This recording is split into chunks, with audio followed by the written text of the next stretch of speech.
Now the ultimate power in the universe. Sharing the love, spreading the light in real time. Friday night love stream. Very happy to have a guy we instantly resonated with. Unbiased and on the fence. I'm talking about Shane C. Robinson. And his purpose is to rise above the worldviews that are designed to separate us so we can unite as one. Sometimes you have to sort of take a step back, and I think Unbiased and on the Fence is a really, really good title for your show, because you are in the central point when you're unbiased and on the fence. That's what it means. It doesn't mean you're indecisive. It means you are taking the central point and you're seeing the multiple perspectives. Unbiased and on the Fence. If you haven't checked Unbiased on the Fence, go and check his channel out. You might like it.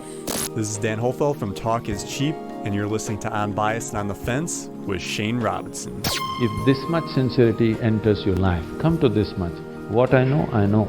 What I do not know, I do not know. I don't believe anything, I don't disbelieve anything. I'm willing to look at everything. You will become a sensible human being. Have you checked out our website? Visit us on the web at uotf.net. You're listening to The Love Stream. All around the world in real time.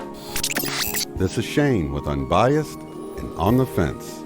You're listening to the Friday Night Love Stream. Your calls, your stories, on air. You're listening to the Love Stream. Sharing the love and spreading the light all around the world. This is Unbiased and On the Fence. Unbiased and on the Fence. Welcome everyone to the Love Stream. Friday night, just 5 days until Christmas, and we already have our first caller. Alva is back with us. You've had a BQ8 session since the last time we spoke. How are you, Alva? Mm-hmm. I'm just wonderful, thank you. How are you doing? Oh, I'm running around like crazy trying to get everything done, just like it is at this time of the year, but I'm in good spirits, and I've actually had a couple of I guess just yesterday I felt just blah. Not really depressed, just, nothing sounded, it was hard to get motivated and everything, but I'm doing good now. Hope you didn't get an attachment from what I went through. No. Okay. No, I actually believe attachments are thought forms anyway, so if we're in control of our thoughts, then we're all good there. Everything else is ankle biters. Positive. Yes. Yeah, but I mean, it's very real for people who deal with it, but, and I think I had that during my dark night of the soul. I kept hearing, everything's meaningless, and felt like something was whispering that in my ear with every single thing I tried to do and everything. But I think we create those things ourselves, and I think we have complete power over anything like that. So I'm glad you brought that up, because I know other people, and we'll do our attachment removals and things like that. But I feel like it's mainly for the person. I feel like mainly most rituals that people do is just almost like placebos to help us get our mind wrapped around getting things taken care of. But at any rate, it does the job. So what was your overall impression of the session, Alva? I think it was great. I got a lot more out of it. I've never had visions of Egypt like that before. Excuse me. Yeah, I told Frog not to jump in. Frog in your throat? Yeah, it opened more questions, Yeah, that often does happen. And then afterwards, sometimes you'll get more things will unfold in the days and weeks after the session. Yeah, some did. Yeah, already. So that's beautiful. Let's remind the listeners, because you called in and you had given a few stories that people were completely intrigued about. I guess we can start with that, because anybody who sort of missed it, maybe we can recap some of what made you want to do the BQH to begin with? Yeah, we touched on that towards the end, Mm-hmm. and like within the beginning of the second hour. Sorry. No problem. And yeah, the memory of me, still, playing in the patio, and that whole Indian story, and then when I had that awakening in 1989, everything that I had said had add-ins. My eyes following nothing, and yet I'll see doors doors opening and closing.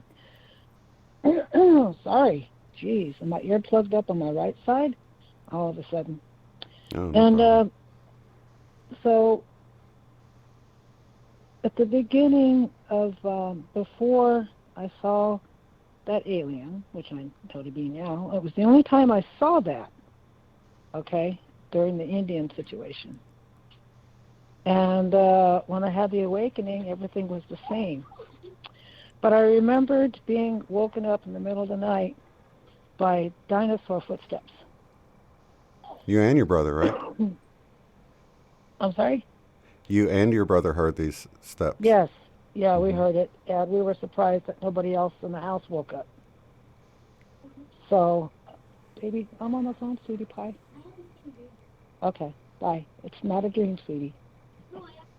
Okay, sorry, my granddaughter's home. I was hoping she No would have problem. gone to her We- friend's house by now. So, it's been 20 minutes, sweetie. Anyway, guess I have to go outside again. Let me grab Yeah, my so coat at 'cause this it's time, too you and cold. your brother you were in your bedroom and you heard these footsteps, huge dinosaur Yes. footsteps. And Yes. how old were you guys again? 7 or? Well, I'm a year and 2 months younger than he was. He was about 4, and I Mhm. was 3. Okay. Okay. Yes. He was going to be 5 that year. And then you so, guys went out and investigated where you heard the steps the the next next day. day. And yeah, and you The next actually day. saw the footprints in the yard. And your parents kind of acted strange about it, like, don't go on the neighbor's property anymore. But nothing ever came of Yeah, it. it was an open desert field with Mhm. cactus and choyas and saguaros and greasewoods and roadrunners. So it was a good 3 or 4 sections away from the house. Now there's houses there. Before, I could see all the way to the 210 freeway. I-10 freeway, sorry, in Tucson. And so he was getting his coat on and his shoes. And I got my coat on. I didn't have any shoes. I just recently outgrew them or something. And so when I got to the sticker patch, he carried me. I remember that after the BQH, sorry. Mm-hmm. And he dropped me down on the floor, and he's just running around everywhere. Look, there's a lot of footsteps, a lot of footsteps. And I don't remember that. I just remember the one big one that was closest to the house in that direction. And so we told our mom, and we took her out there, and she goes, I'm going to tell your father about this, so don't touch it, okay? So we didn't. And then my dad came home from work, and we took him out there, and he says, I want you to stay away from here. Don't come over here anymore. This is private property, blah, blah, blah. And we think that he covered it up. He took a shovel out there and covered it up or filled it in, whatever. Mm-hmm. So I just wish he was here now so he could describe the other ones, because I only saw one big one. They're asking what the footsteps look like. Did it look like a big 3-toed dinosaur? Yeah, 3-toed, and it was like a T-Rex size. Yeah, it was big. Wow. Like so big you guys could stand in it, right? I mean, it's not like... Yeah. Right. Uh-huh. Right. And it then... was about maybe 2 or 3 feet wide, and maybe about 4 feet long, something like that. Wow, yeah, that's pretty big. Could have been a stegosaurus. I don't know. I wouldn't do the BQH to go that far into Neanderthal times. Right. Okay, and then you had another one where you were visited by Jesus. Oh yeah, yeah. So you had actually hurt yourself. I think you said you fell off a horse or something, right? And injured Yeah, your ankle. she went ahead. We went to the Arizona feeds to get a bale of hay, and the only way she had to haul it was by dragging it. Mm-hmm. So she unhooked it, and she goes, "I'll be right back." And so she took off. My horse didn't want to stay. Chance, no, he took off. And she goes, "Hang on, hang on. I can't. He's just going so fast, and I'm falling off."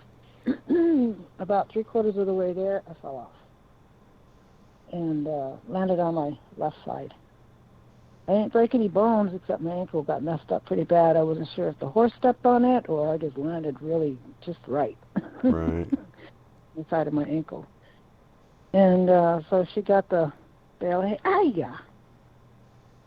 Sorry, the cat got me. And so she got the bale of hay, and the horse already went home. And she dragged the hay back to, towards the house, we were a lot closer at that time. We were in an open field when that happened. Mm-hmm. So I was out of school for a while, and one night I woke up, the moonlight was pretty. Couldn't see the moon because it was above the house, about 11 o'clock in that direction if I'm looking south. And I saw what I thought was a flashlight. And that's my neighbor. He usually just, scours his property, make sure everything's, shut down tight.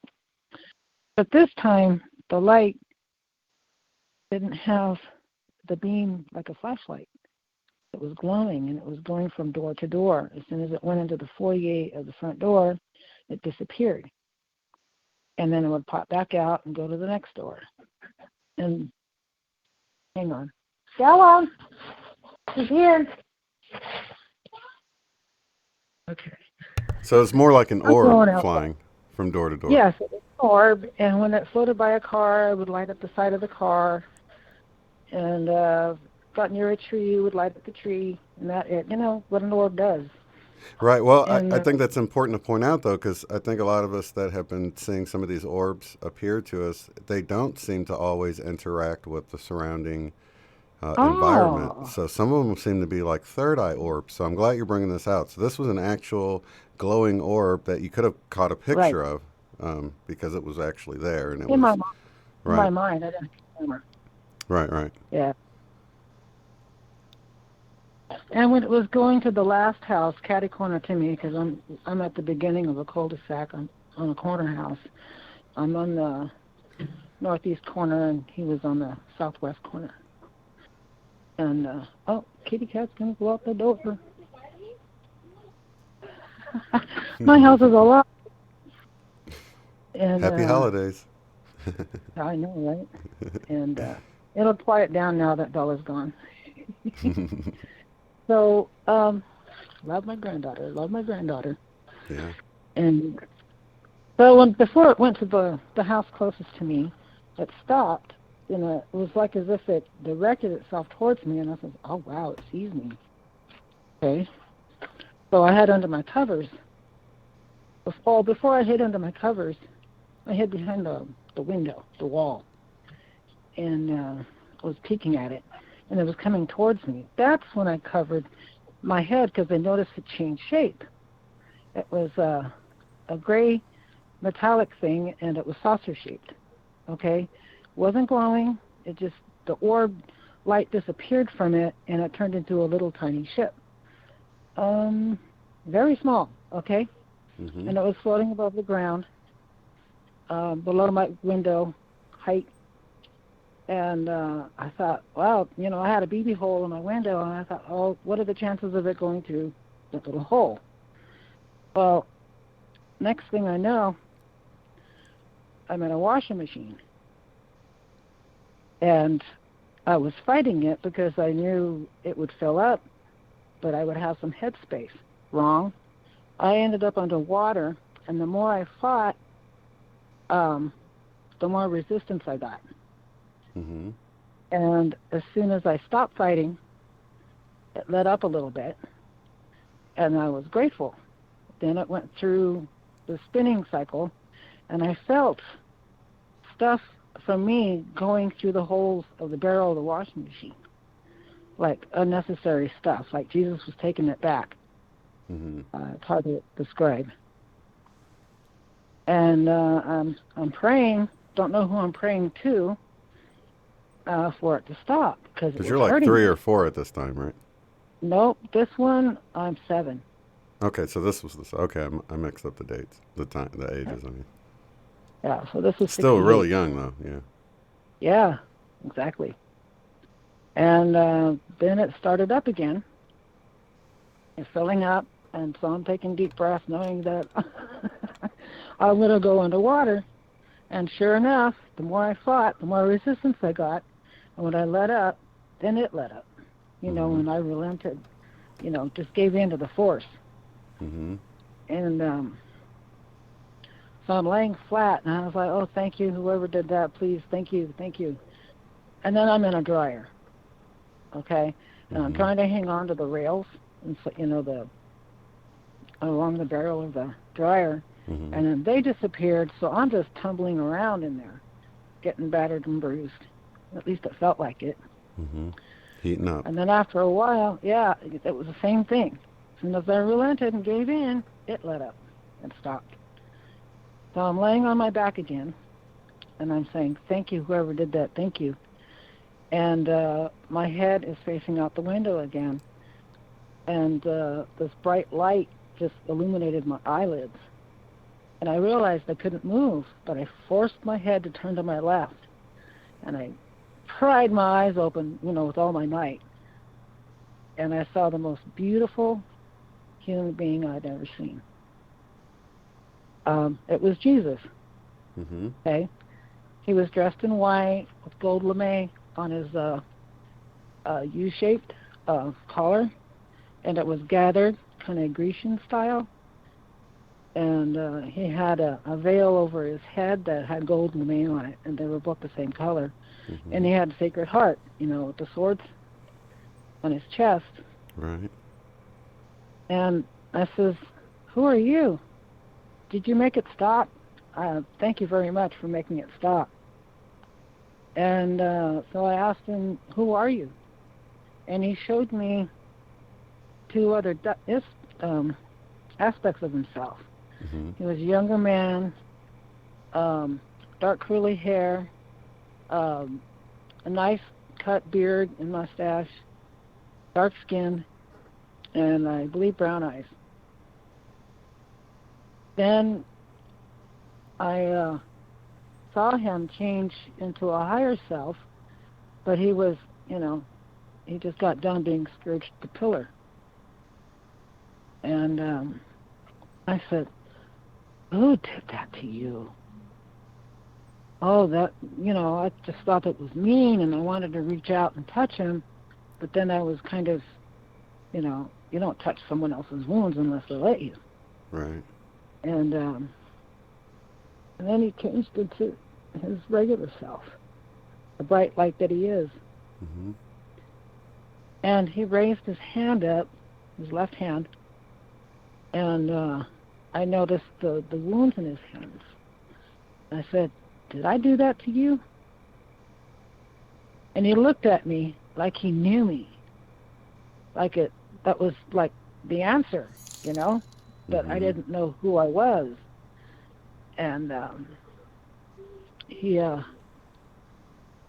said, go forth and sin no more, in the most loving voice I'd ever heard. And I said, please don't go. Faded away, and I was sad that he was leaving.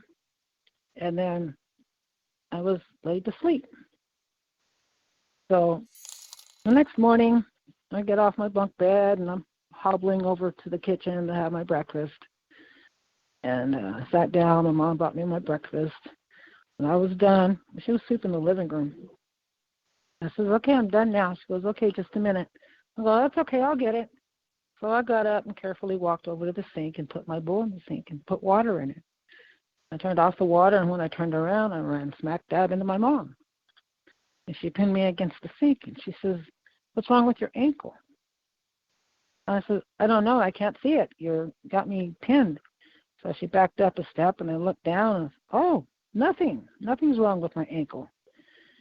And so she sat me down into the living room and was asking me, was I lying about this whole thing? And I says, well, I didn't lie about the bruises. You could see that my ankle was swollen and I couldn't walk. Mm-hmm. And she goes, true. People have seen that. And I told her about the man that came to visit me. And she says, what man? So I told her the story, and she smacked me. And I go, why did you do that? And she goes, that's blasphemy. You're not supposed to talk about stuff like that. And I says, I'm telling you the story. I'm telling you the truth. And so I eventually convinced her that I did it. Mm-hmm. I told her the truth. And she went to her room, came back, gave me some Kleenex because I was bawling. Mm-hmm. With the confusion of, who was this man? And she knows him, but I'm not supposed to talk about him. Right. So she showed me this little booklet with his picture on it. I says, how did you take his picture? Wait a minute. How'd you get it on a book? And she went to whack me again. I says, wait a minute. I've never seen that book before. So how could I describe somebody to you if I didn't see it? Mm-hmm.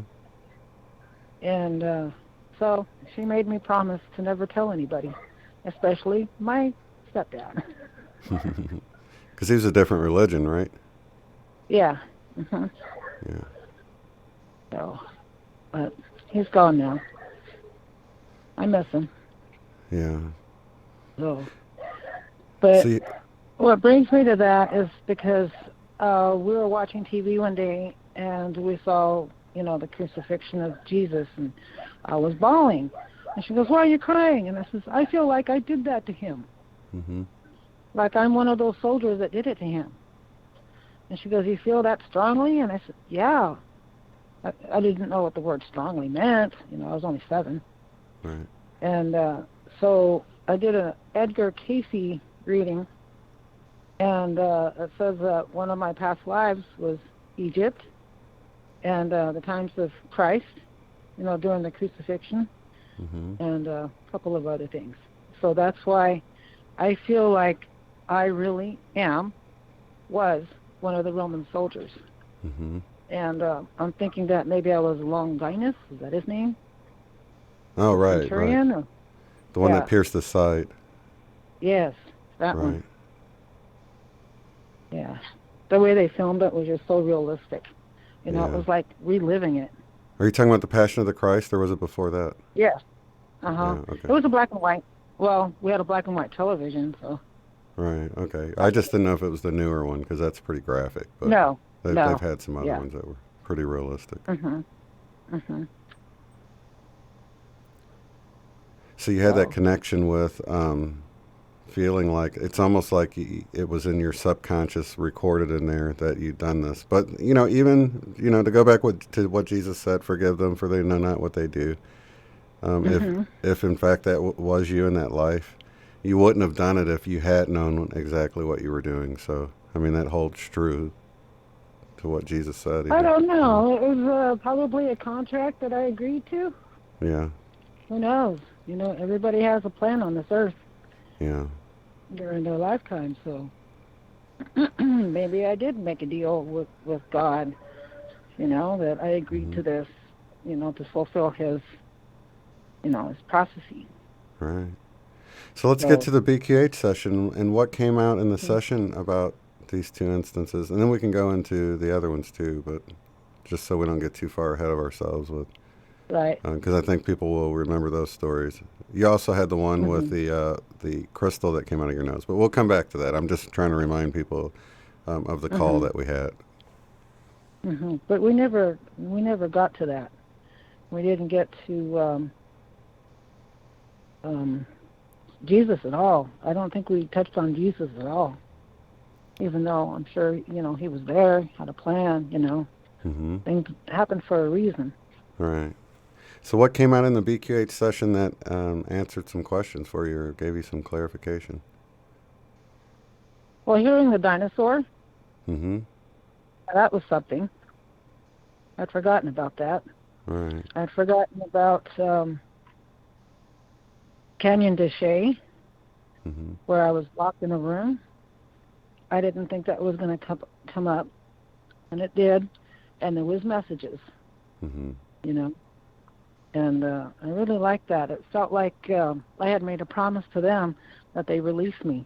People have been disappearing out in the forests and the deserts Mm-hmm. because there's holes and stuff like that people get lost in. You know, there was a child that ended up on top of a hill, Mm-hmm. you know. So, and they can't explain that. Right. So,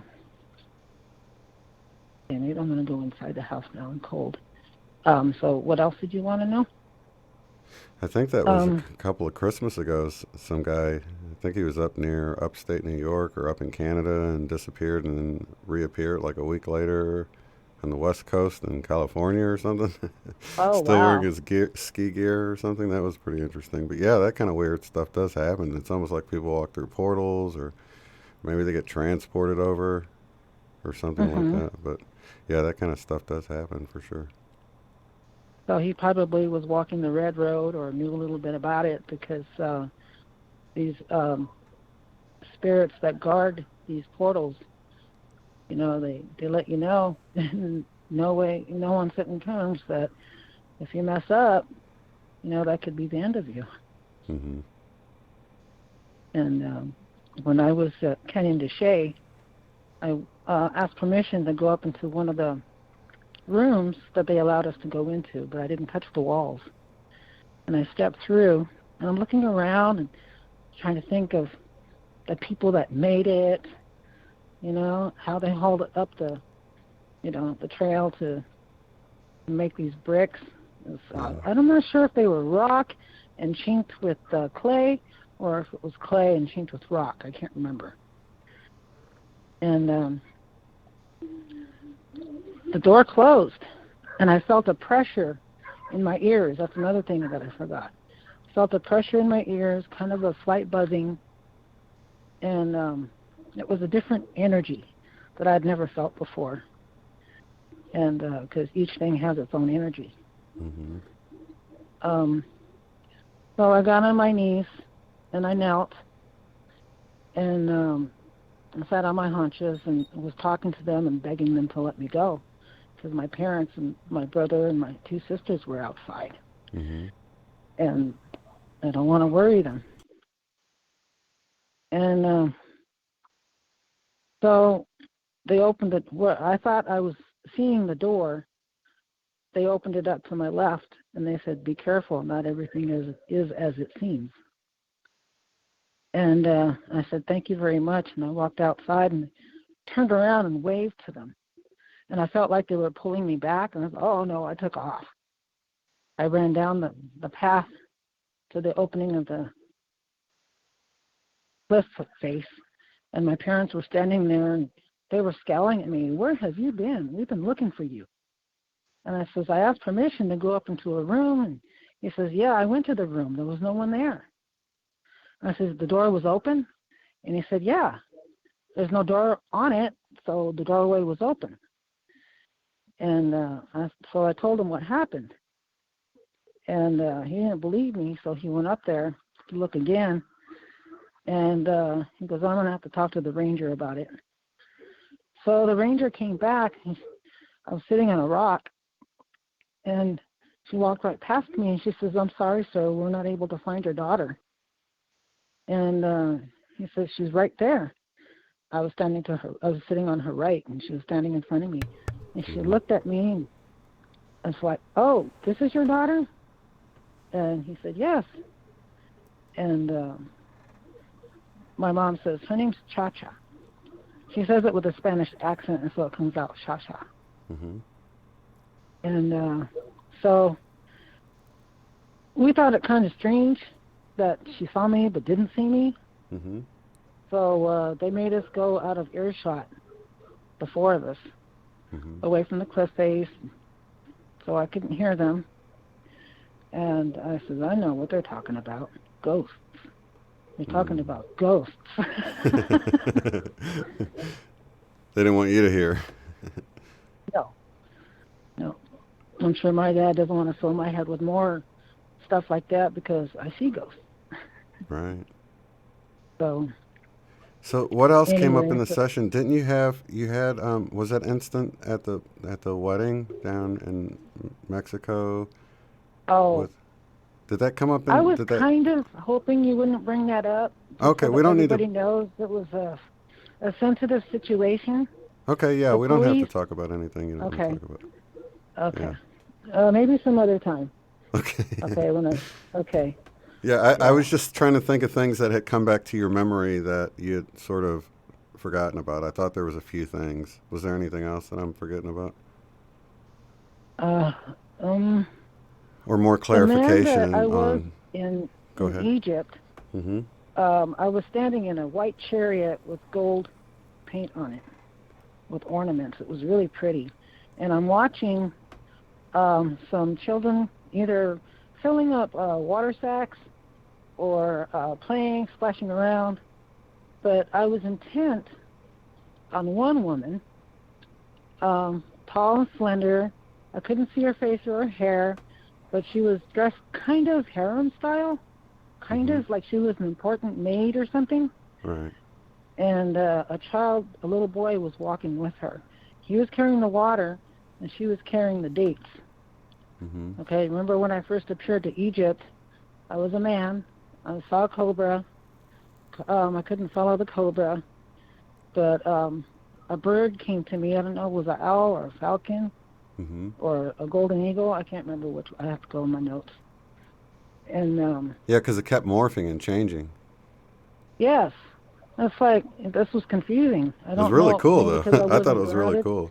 You saw a lot of I think a lot of the people in the chat will appreciate that you saw a lot of feline, type beings too, like lions and things like that. They were white framed with a white background, and they were white with faint outlines of their features.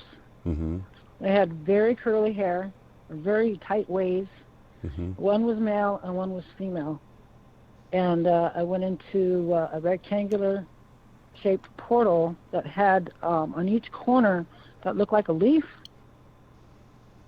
And I ended up following down in the... Oh, wait a minute. Okay. No, that was something else. There was no dragon yet. All right. Yeah, that was really cool, too. You got to ride a dragon and all that. Yeah, it was. Oh, I hated to see it go. Yeah, that reminds me of the Avatar movie. Mm. Yeah. Okay, yeah, huh? Mm-hmm. So... It was red and yellow. Mm-hmm. Oh. I need to go back to my notes. I don't want to mix everything up. It is like that, isn't it? It's like you're on this journey and all this stuff's happening, and then later, even though it's real, clear when it's happening, it's hard to put it all together. Sort of like a vivid dream or something. I was very grateful for the recording so that I could type it down. Mm-hmm. I'm on page 10 now, 1 hour in. That's a lot of time. It was 2 hours and 18 minutes, I think. Yep, something like that. And some odd seconds. That was awesome, Shane, and I really appreciate it. Oh, no, and, I always enjoy to go along on a journey like that. Mm-hmm. Yeah, the dragon showed up when I ended up in Indonesia or China or somewhere over there, and there was these tall towers, like shrines. Right. And they were egg-shaped on the top, kind of. Ew, kind of hard to describe now. Mm-hmm. But it was next to the ocean, and part of it was underwater. And I've seen pictures of this. Mm-hmm. And I wanted to go in, but I wouldn't I'm floating above the water, like about 12 feet, and looking at these shrines, and I was getting a no. Okay, I couldn't move forward. I said, oh, they're not letting me in, but all of a sudden a dragon showed up beside me. And, I handled it quite well. But inside I was elated. Mm-hmm. I just wanted to jump up and down. Right. And it was like a long-lost friend. And I hugged it. and it told me to get on its neck, and I was just there instantly. I didn't have to climb up. I was, bam, right there. Mm-hmm. And he took me out over the ocean and came to an edge of the ocean, like it was a giant waterfall, but it was for miles. And I says, I don't believe in flat Earth. So it turned into a circle. So all the ocean is draining into this huge hole. Mm-hmm. I'd say it was about maybe 30 feet across, maybe more. It was quite large. And we'll go down, and I eventually end up with this metal beam that was like made out of strips of wrought iron that came from the waist and spiraled down a little bit. Each piece was straight. Okay, it wasn't spiraled like a wrought iron staircase. It was just straight. And it curved down to her bottom. I didn't see any feet. And then she was hollow. And she had a raccoon face and a feline face? I can't remember. And I'd seen her before, but not with those faces. Mm-hmm. In fact, she didn't really have a face. And the first vision I had with her, she gave me a rose. And the second one was a bubble. And when she put it in my hand, it turned to glass. Mm-hmm. And I thanked her for it. And this time, she had a four-bladed propeller that was straight, it was flat. Mm-hmm. And she was holding two of the blades, and I couldn't see her hands underneath it.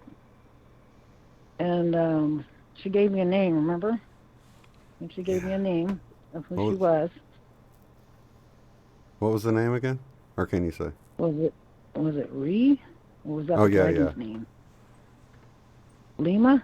I can't remember. I think it was Lima. I think Ree was the dragon's name. Okay. I think. I'm not positive, though. It's hard to remember. Yeah. It'd be nice if you could post it, as scratchy and staticky as it is.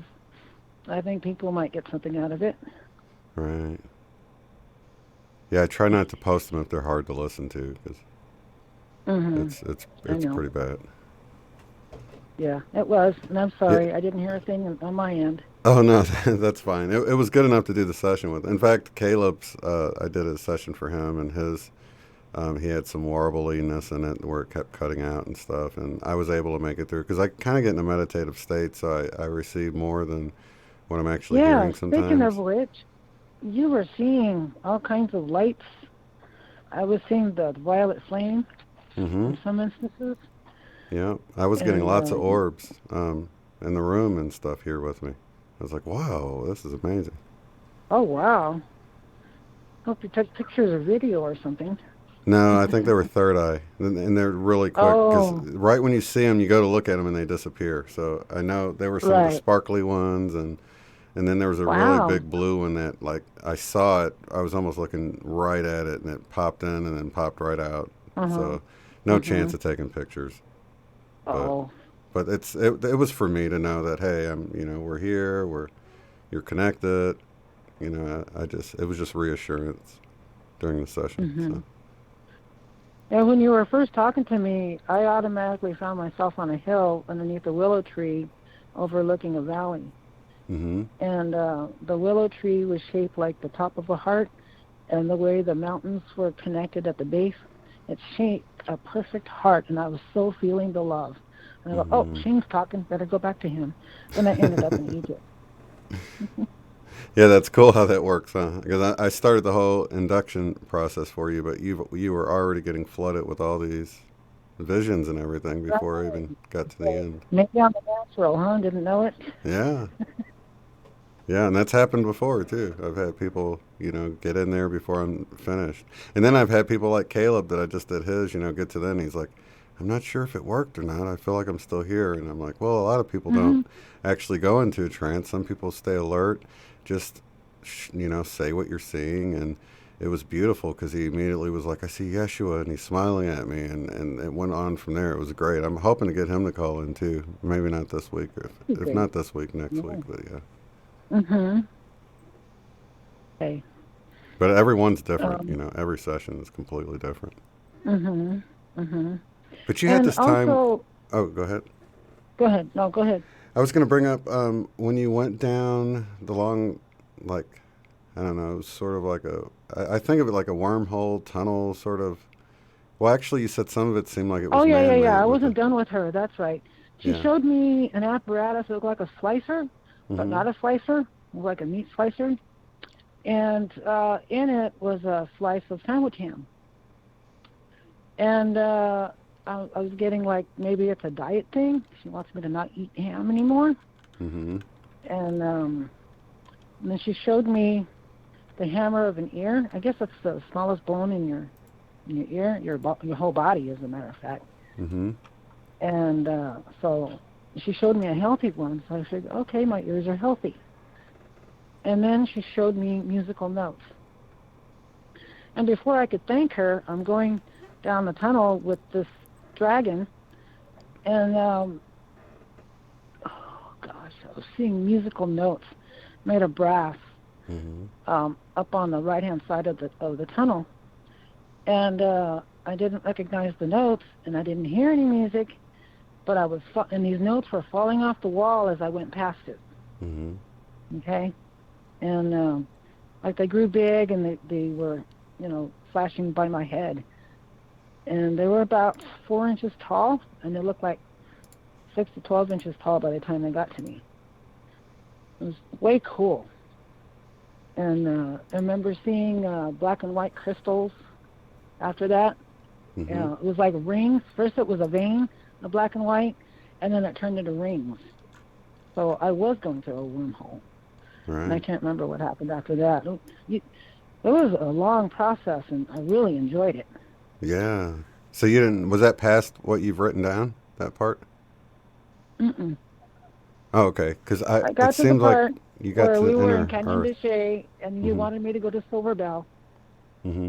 But the entities pulled me back into the room and asked me for prayers. And then they gave me a message about people disappearing. They need to walk sacredly on the ground, something like that. And people get lost, and they turn around and they see that the persons that they're with are gone. So they go back and they're lost. In actuality, the people that are still there see that person disappeared. Right. And they're the ones that go for help. Yeah. And that was the part where you say people get lost in it's sort of like the inner earth or something, right? I don't know. No, it wasn't that part at all. It's just that portals are entities that are forever moving. Right. They don't stay in one spot. It could show up on a trail. And you've got to use your sixth sense, your spidey senses to not go in. Yeah. But if you're just taking in the terrain and enjoying the peace and quiet, she's got to be careful where you step. Yeah. So you're still unpacking stuff from this whole thing? Is it helping to go back over it and write down the sort of I'm transcripts? writing down, and then I'm adding stuff to it that I remember that I've forgotten. So pretty cool. BQH is a very good tool. I really appreciate it. I think it's a great tool too. It's like, even if some people only get a little nugget of information, but it's enough to begin that forward momentum again, with their growth or whatever. So it's not always earth-shattering. It's not always this, you got really a lot of information with your session, but some sessions aren't like that. Some sessions, they'll just see something really simple, or I've even had one that was around 3 hours and they got like one word. And it was like, but it was enough because we looked it up. They were having a difficult time connecting, but we looked it up afterwards. It led to this poem that led to all this other stuff, and so it was just what they needed, though. So it's not always what you think it's going to be, and then a lot of times we'll have questions that we're just curious about, but it's not really like Caleb had a few questions like that, and Yeshua kind of shrugged, like, I don't know, it's not really important to this life, and it was just kind of cool, because a lot of times we'll have questions, but we're just curious, and it really has nothing to do with this current life we're in, or maybe it does, and it's just negligible information, So it just you just never know, That's why it's good to have a session, see what you get, see what you can take away opened up from a it. whole new can of worms with me. I don't think, like maybe 30 seconds. I don't think it was more than 30 seconds that went by each time. Right. You know? Yeah. It was pretty filled. It was very filled. When it took me to Silverbell, okay, you asked me to go to Silverbell, and I said, I'm there. Mm-hmm. I'm already there. They released me, and I was there. And I'm overlooking the town. It was as it was. Right now it's barren. There's nothing there. But back then there was a lot of houses, a swimming pool, a rec hall, a tennis court, baseball diamond, a little park for the little kiddies. And we were all sitting around. And I go, why is it showing me this? And we're all, sitting around, blah, blah, blah, talking, shooting the breeze. And my dog, I noticed, was acting weird. And time for me to go in the house. So my dog's ears were pricking up like something had grabbed his attention and I couldn't hear anything. And I put my ears to the ground and could hear a, tight buzzing, grinding sound. Mm-hmm. And so I went out to the street and I was looking around, watching my dog first, okay? And he pointed to the south with his ears up, and I looked and saw a white orb up there, more like a metallic. It was craft. You could tell it was a craft because it was pointed on each end, and it would fly around the rock face at the top of the mountain and disappear behind, and that's when my dog's ears would prick up. So I called everybody out. Yeah. So me watching my dog, they can predict earthquakes. Hello. Yeah, and it's the fact that they can hear a broader frequency than we can. You never know if they're hearing a high-pitched sound or, like you were saying, the vibration, a lower sound that they're picking up. You just never know. Now, let me ask you this. What mountain, do you know which mountain that is that you saw the craft flying around, the name of that mountain? Everybody calls it Bee Mountain. Or Witch Mountain, because it's a bitch to climb. It's full of choyas. You have to know where the trails are. If not, oh well. My cousin got attacked by those jumping cactus. The green ones with the lime green needles on them, yeah, those, they're nasty. Right. And so my brother got his bike and his rucksack, and he went up there and came back about a half hour later. It takes me an hour to climb that thing. Halfway, because I respect nature, because it won't respect me. And he brought back some white rock, and it wasn't too hot, but it was very warm. He says it was burning my back, so he took off his backpack, and I guess Jimmy held it, and he lifted up the back of his shirt, and there was red marks all over his back, and it didn't burn a hole through the knapsack, and it didn't burn a hole in his shirt, but he got sick after that. And I'd forgotten about the markings on his back. Yeah. And was it like nauseous or like flu symptoms, or what kind of sickness? Yeah, he was vomiting. He had fever. He missed a couple days of school. Yeah. Well, no, because it was a weekend. That's right. It was a weekend. And but he was like in bed sick, huh? Yeah, my mom was feeding him chicken soup and taking care of him. We all felt bad, But we don't know what it was that made him sick. Maybe the radiation from the spacecraft. Who knows? Maybe that's what I was wondering. Maybe radiation. Yeah. Or the frequency's just disturbing his. I don't know. Just because he made a full recovery, right? Oh yeah, he did. He was still as crazy as ever. Back to his old self. And then you had asked me a question if they were related to us, cosmic beings, you said? Cosmic family. That's what you said, cosmic family. And I was in the middle of the park, and I saw these white beings walking around. They were human-like, but they had larger than normal human heads and larger than human eyes, and they had pointed ears, and they were white. They may have, the one I saw had blue eyes. This is the one that was closest to me. And then I ended up floating a little bit over to his right, so it's my left. And I'm looking down at him at an angle, and he steps out of the white suit, and he's a tall reptilian. Mm-hmm. And his face was kind of flat. It wasn't sticking out like a frog. He had a armor on him, but it was more like straps over his shoulders. You know, I really couldn't. Yeah. He had those leather straps that hung down a little bit, like a skirt. And I didn't see his feet. I wasn't paying attention to that. I was like, wow, that's weird, you know. He steps out of his suit, you know. He's tall. Yeah. And he was pretty tall. I don't know how tall, but he was pretty tall. And he pulls out an instrument from where, I don't know, from the ethers, I guess. Excuse me. And he sets it up like a tripod, you know, Mm-hmm. short tripod, you know, short legs to the ground. And he reaches to the top of it and pulls out another instrument. And so I asked him what it was for. And I'm getting like he's measuring the sound waves of the earth, the vibrations, the magnetic field or something. Mm-hmm. And I says, how do you do that? So he pushed a button, and this thing shot up and opened up like an umbrella.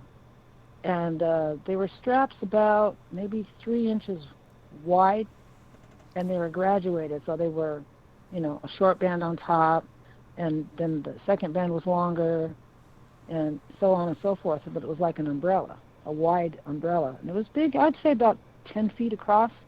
Mm-hmm. And you had asked me if it was like a hologram, and yeah, I'm floating through it. Thanks, Shane. I remember saying that. And then you asked for my brother, so I'm reaching out for him, and my best friend who has passed brought him to me. And I saw her briefly, like for an instant, and you were talking, and I was listening to you. And she had, you know, it was instantaneous. She was there, and then she wasn't.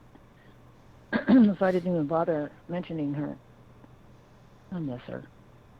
And I miss my brother, too, but he showed up, and he says, I told you they were real. He was laughing at me. Yeah, I remember that. Yeah. And so everything dissipated, and we're floating around, looking at the terrain. We're going in counterclockwise. The mine is to the north. The mountain was behind it. It's gone now. The mine is still there. The town is gone now. But we were like taking one last look at our playground. It was quite sweet. I enjoyed that time with my brother. Yeah, and then he took me back to the 2-story house where we saw the Indian, heard the dinosaur, and that's when the dinosaur sound came in through the BQH. And so that was quite awesome. Eventually, remember, you were asking me about the crystal, so I thought I'd ask them, because maybe it happened during that time. Right. And so they showed me laying on an operating table with light fixtures above me, but they weren't illuminated, but there was a light source so I could see. And I wasn't clothed. To my left was a gray, telepathically drawing blood out of my left arm. And the mantis being to my right was looking at the triangle on my wrist. And they both stepped out of view. And all I could see was these, I had the word, acupuncture needles below my navel. And they were showing me, I guess they were harvesting my eggs and also taking other stats, whatever they were doing. They didn't tell me what it was. I just automatically assumed, yeah, they were taking my eggs. And I felt no pain. So those that missed my last call-in, I woke up after this being told me to go, and I said I didn't want to go. Well, it ended up being a girl that's probably related to us. Okay, I'd say she was in her late teens, early 20s, wispy hair, larger, you know, there were almond-shaped eyes, lavender in color. She had thin lips. I thought they were wide, but my daughter described her to a T. I said, you seen her? And she says, yeah, I saw her in the closet. Wow, she was about 8 at that time. Yeah, so No, we know that these guys like youngsters. And it was in her closet, and it was lit up in the closet. There's sliding doors, and it was rattling the sliding doors, so she ran to us, and by the time we got up, it had stopped. And I says, were you hearing something? And he goes, yeah, I thought I heard some thumping. We thought that Alba was, walking in her sleep on the wall. She likes to kick the wall back then. And so we went back to bed, and she reminded me of this after my BQH, that she had seen it in this house. So, yeah, it's quite interesting that this girl, she described her. Like, wow, that's pretty cool. So now we think we know that we're related to these cosmic beings. Mm-hmm. Okay. Where's the white coats? Right. I'm wearing Scotty, one. right? Okay. Right. Yeah. Oh, I forgot that doesn't exist anymore in this reality. Beam me up, Scotty never happened. Right. Exactly. Yeah. Mm-hmm. But Star Trek is real. People will tell you that. Mm-hmm. I always feel like they'll do some, like the Prime Directive. They'll just drop little truth nuggets in sci-fi and movies and things like that. Mm-hmm. So maybe I'm not ready to see the whole thing, but I was. That's what the BQH was for. I wanted to know about the crystal, what it does. And the BQH, it came out how it actually happened. It was a clear double terminated crystal, maybe about a ½ inch long, maybe a little more. And when my mom put it in the medicine bottle, it turned black. Mm-hmm. And then it turned flat, and then it got wide, and then these gold legs stuck out of it, and they were pointed. And I said, oh my goodness, that looks like a transistor. And she goes, what's that? And I go, it's an electronic thing that, my boyfriend uses to make radios. And she goes, oh. And it came to life. It was animated. It was tapping the plastic side, and it was like wanting to come out, it was looking for a way out. And my mom said, oh, I'm glad that plastic is holding it. I says, it must be very gentle, because if it's a crystal and it changed like that, who knows what it could do. And so it started running around in a circle in a counterclockwise way, and it was going, and then the dust cloud was left, and it was all settled. There was nothing in there, not even dust. So my mom kept it all these years, okay? And I was cleaning her jewelry box, and that's another thing that came out in my memory, was that I found loose pieces of stones, broken earrings, whatever, and I wanted to use that plastic container to put it in. And so I showed it to her, and she goes, oh, put that back. And I says, why? And she goes, don't you remember? And I go, oh, this is the medicine bottle you used for the for the crystal, right? And she goes, yeah, and I never told anybody. And she says, have you? I go, oh, yeah, I've been telling everybody. What? And you're still here? I says, yeah, we're living in different times. Just to recap for people, you had, what happened that started did you hit your face, or what happened that caused the nosebleed to begin with? I was doing dishes, and I felt this energy come at the same time from above and below and from behind. So I was feeling 3 different energies, and I was like, whoa, I felt warbly and heavy, and I didn't even have the strength to turn the water off. I just mustered all the strength I had to go to the bedroom where my mom was folding her laundry, and I grabbed a hold of the doorknob, and I says, Mama, turn off the water. I don't feel good. And I slunk to the floor. And then I'm hearing angels, and I hear my mom's voice bring me back, and she goes, get up. That's not exactly what she said, but she goes, get up.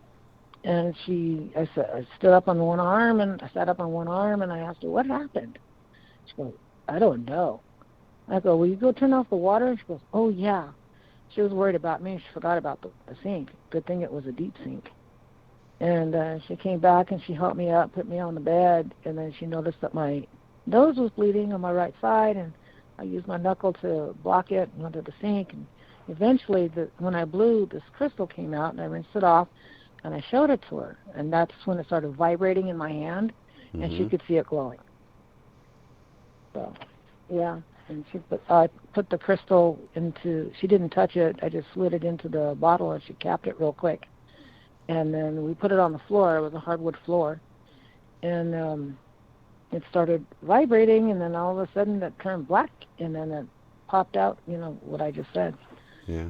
So that's something that I'm glad that I had a witness to, because nobody would have believed me. Yeah. But in your session, I thought we tried to go back to, after we revisited that, we tried to go back to when that happened, and that's when we were taken back to when you saw the gray. Is that right or no?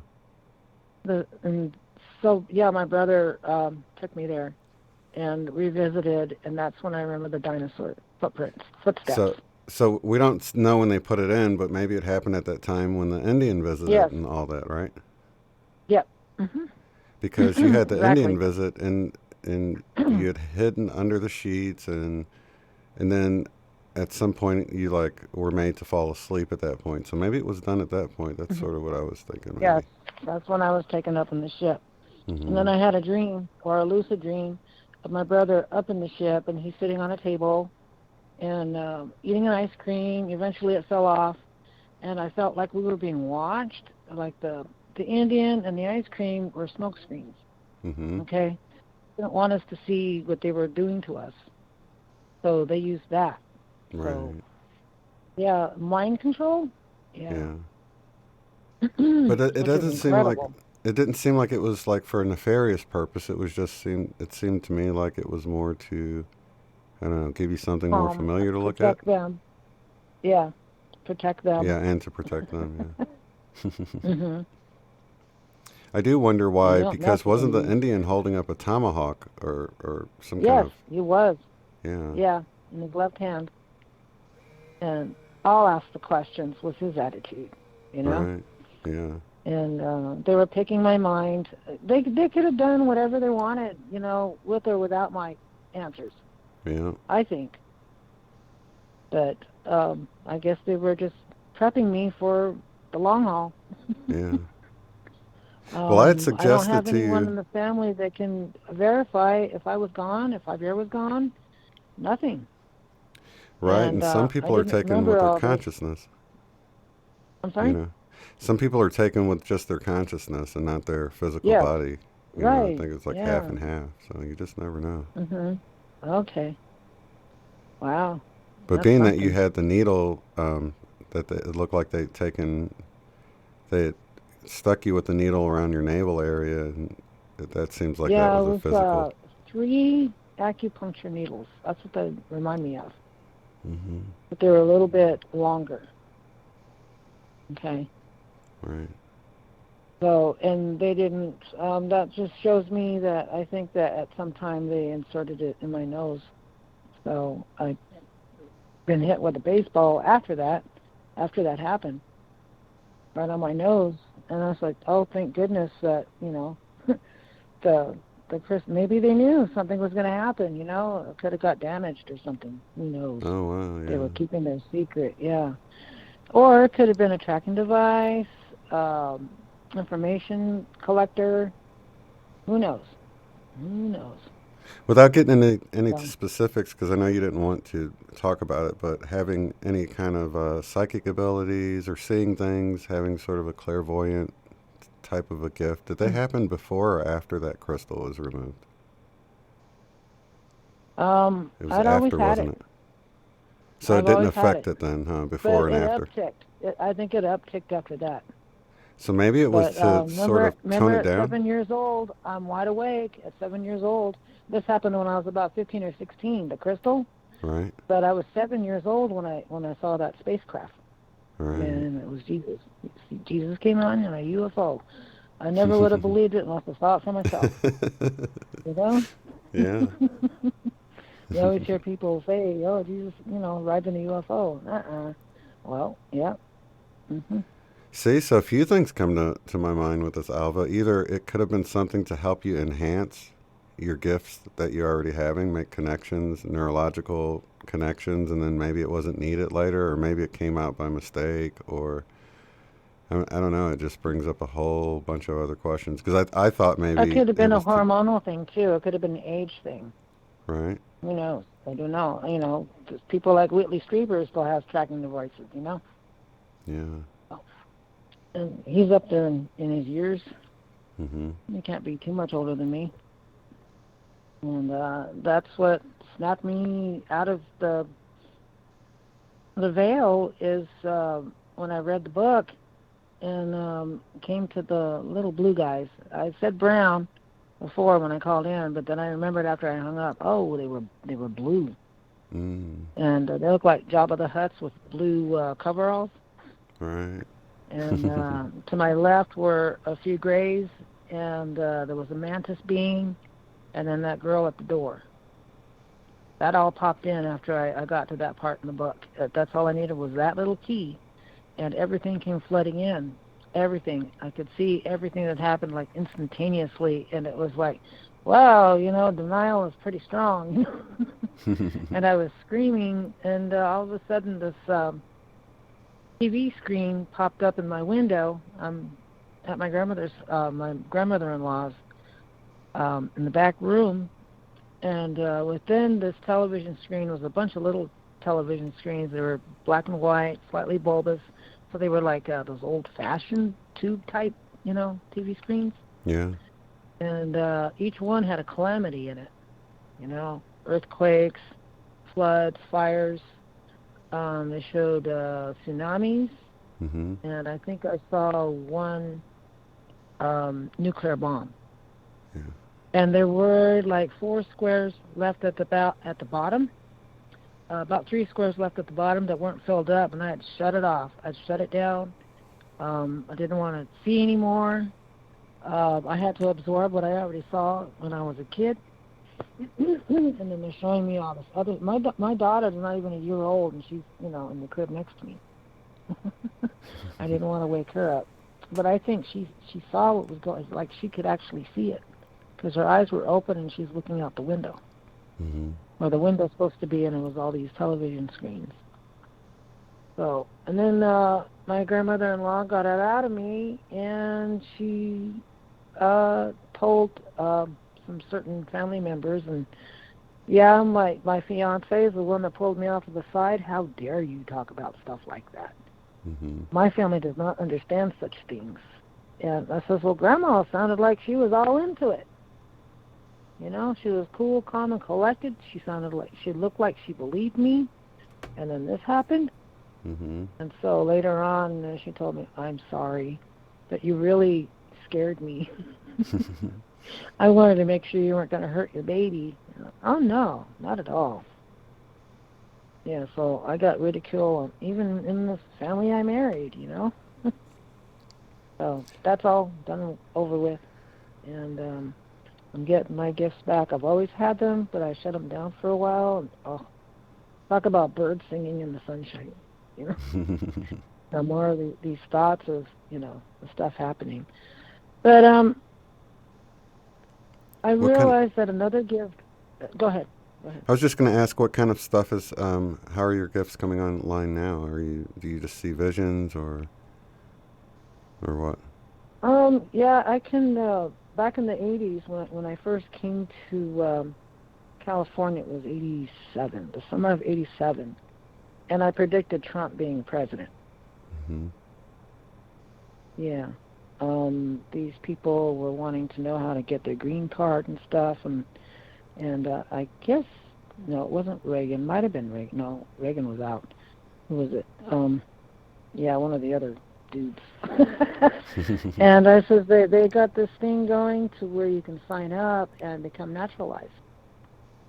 And I don't know if they ever did. And I said, do it before Mr. T gets in office.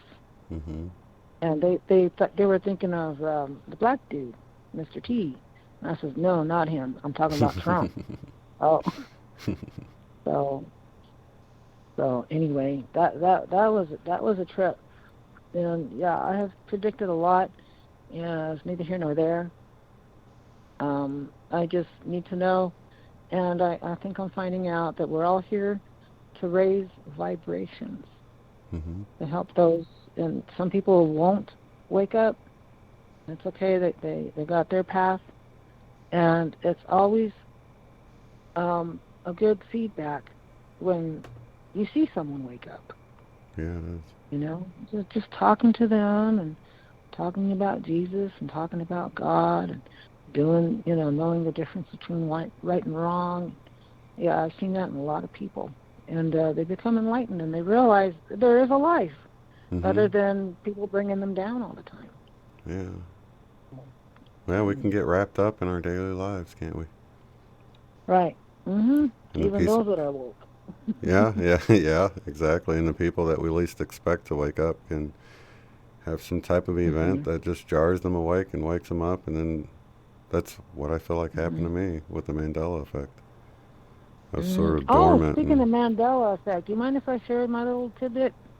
No, go ahead. Yeah, I told other people about it. Quite comical. I was, I guess it was a lucid dream. I was shopping in a nondescript store. There's a man on the floor opening boxes and, tagging them with the price tag. And I'm looking up at Febreze. And I go, yeah, I never bought it because they misspelled it. Okay? And all of a sudden it changed to breeze. It said breeze, the real breeze that you feel, the air. And I was like, hallelujah, there is a God. And I'm like, got my arms up like, oh. And this man looked up at me and he goes, are you all right, ma'am? And I said, yeah, I'm perfectly fine. I guess, what do you call it, marketing got it straight. So maybe I will buy a bottle of Febreze. And he looked up at it and he goes, I don't see anything different about it. And I look again and it's back to the way it was, misspelled. Yeah. And I was like, no way. And I'm feeling this stripe from my forehead to the back of my head and through my brain, and I felt like it was splitting open. Okay, and I felt like my head was going, jostling back and forth, and saying Febreze to the way I like it spelled, and then back the way it was, and then, it was just weird, and I says, don't you see it? He goes, ma'am, I see all kinds of things. I just want to keep my job, okay? And I says, okay. So I'm at the checkout, and I feel like people are watching me. And I was telling a family member about this, and I can't remember if it was a dream or if it really happened. But I'm not a paranoid type of person, and I don't remember in real life people watching me from behind the rows of merchandise. Hang on. So besides Mandela, back in the 80s, coming back to life, that was my second Mandela effect. I was Mandela affected. And because I remember lying down and I was like, oh, my head. It's weird. It's not a headache, but there's like this pressure in my head, like my pineal gland had opened up and swollen or something, because the middle of my head was just, felt like a chasm. It was wide.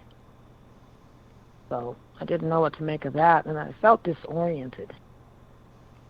So something happened. Some planets lined up and says, oh, we shall give you knowledge. Well, I know Febreze is the one that I've seen. Like, I've looked at it and I was like, wait, it's back. And then the moment I look right back at it, it switched again. Oh, yeah. I've even had a Metal Rabbit said she saw it and went to pull out her camera and take a picture of it, and it switched back. I'm like, I know. It's just hard to know if it's in your brain or, like, did I just see it right? Because the moment you go and double check it, it's back, and it's like, it's just hard to know. But I've seen the Febreze, that exact product, I've seen do that before on the shelf. I'm like, oh my God, it flip-flopped. And then I go and take a closer look. Sure enough, it didn't. Yeah, I can't remember the grocery store I was in. It was a very small one, like a Family Dollar. Yeah. But the way I look at it in my memory, that's not where the shelves are. The shelves are further back. This one was towards the front of the store. So I thought that was kind of weird. Yeah. So Just really goes to show, how much we look at things, and they could be changing right in front of us, and for those who pay attention, you might catch it, but most people just look and just question it. And even though I know things happen like that, it's still hard to wrap your head around when it happens. Yeah, when you were asking me if I believe in the Mandela effect, and I was joking around about it, I just lost my train of thought. Where was I going with this? Was I asking you? And you told me about Kennedy. Those 4 people in the back, or was it extra seat in the middle, or something, I forget. Yeah. I said, no, that never happened. Well, now you're telling me, now I realize the Kennedys weren't in the back seat by themselves after all, right? It's all different now? Oh, yeah, it's all different. That never happened? There's a whole nother row of people in between, yeah. Yeah. Yeah. Does it say who they are? Yeah, the person that was right in front of Kennedy is the same. He used to be next to the driver, though, the governor, Governor Connolly. But now his wife is with him. Shotgun. Exactly. Now his wife is with him in front of Jackie Kennedy. And now there's a whole nother Secret Service agent in front of Governor Connolly, where he used to be seated in the front next to the driver. And then there's another Secret Service agent driving. So there's 2 Secret Service agents in the front now. So we got the 2 added people were Connolly's wife and the Secret Service agent. I even did a video on the police transcripts from that day, and it's in the police transcripts where they were going to pick up Governor Connolly's wife from the airport. Yeah, I did a video on that. I'm like, why would we have these transcripts of them going to pick his wife up if she was in the car next to him the whole time? You know what I mean? So there is little things that are little hints at the fact that things used to be another way. And then the fact that, the whole JFK Museum in Dallas, or actually it's not the actual JFK Museum. All that's been changed. I had a chance to go in there, but the car that they have on display with Jackie and Kennedy is a 4-seater car. Why would they go through all that trouble to create this display and then use the wrong car, Oh, yeah. Maybe because they're in denial. Right. Or maybe they never changed it and upgraded it. Because it wasn't the exact car that was used. It was the same kind of car. And then the car that was actually used did get upgraded into the stretch limo. And it's still out there, but not at that display. I can't think of the museum at that. But you can find images of it online. Probably in Dallas, right? I thought it would be at the Dallas Museum, but it wasn't there. Okay. Yeah, it's a different Smithsonian? Yeah. I don't know anything about it. I looked it up before. Yeah, I kind of felt foolish, after you said that, and I was like, okay, so which is real? Chicken or the egg? Right. What came first? Yeah. Yep. And now the footage is in color. It used to be black and white. Oh, that's right. The only thing that was in color was the woman in the tweed coat. Right. Or cashmere coat. Yeah. It was kind of long. She had a scarf and glasses. Yeah, the photos were in color, but the Zapruder film that was recorded from the side of the road was in black and white originally. Okay. Yeah. Oh, okay. But now apparently color was invented. Color home videos or color home video cameras were invented by that time. I guess they weren't originally. So there's a lot of strangeness with things being invented that weren't there before. Lone Eagle, his YouTube channel, he covers a lot of that stuff. It's called Tech Before Its Time or something like that. Now you can find all these images that didn't used to exist before. It's really interesting. That's cool. Yeah, it really is. It's neat. Okay. So overall, I had recommended, because I know Debbie Solaris, she had this instance where she was taken up on a ship. Her consciousness was taken up on a craft, and she was given these abilities to open up the records, the Akashic records, and answer questions about where people are from, and just if you are curious about different aspects of your life that might not be important for your mission, but you're just curious and would like to know. She's an excellent person to go to to have those sorts of things answered. Wow. You know. Why didn't I get stuff like that? I don't know. Oh, maybe you will. did I finish the story about the umbrella? No, you didn't. Let's hear it. So you suggested maybe it was a hologram and I was floating through it counterclockwise. Yeah, it is a hologram. Thanks, Shane. Yeah, I think I did say that. And I can't remember. Oh, yeah, and he took me to the house. That's right. Oh, that's old news. Okay. So, yeah, why are they showing me stuff like that? What am I going to do with it? I'm not an engineer.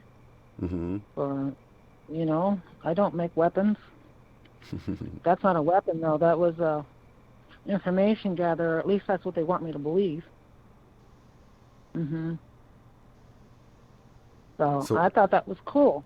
Yeah. So with that wrought iron being that was showing me the fan, was telling me that I have good ears. Okay, so I'm clairaudient.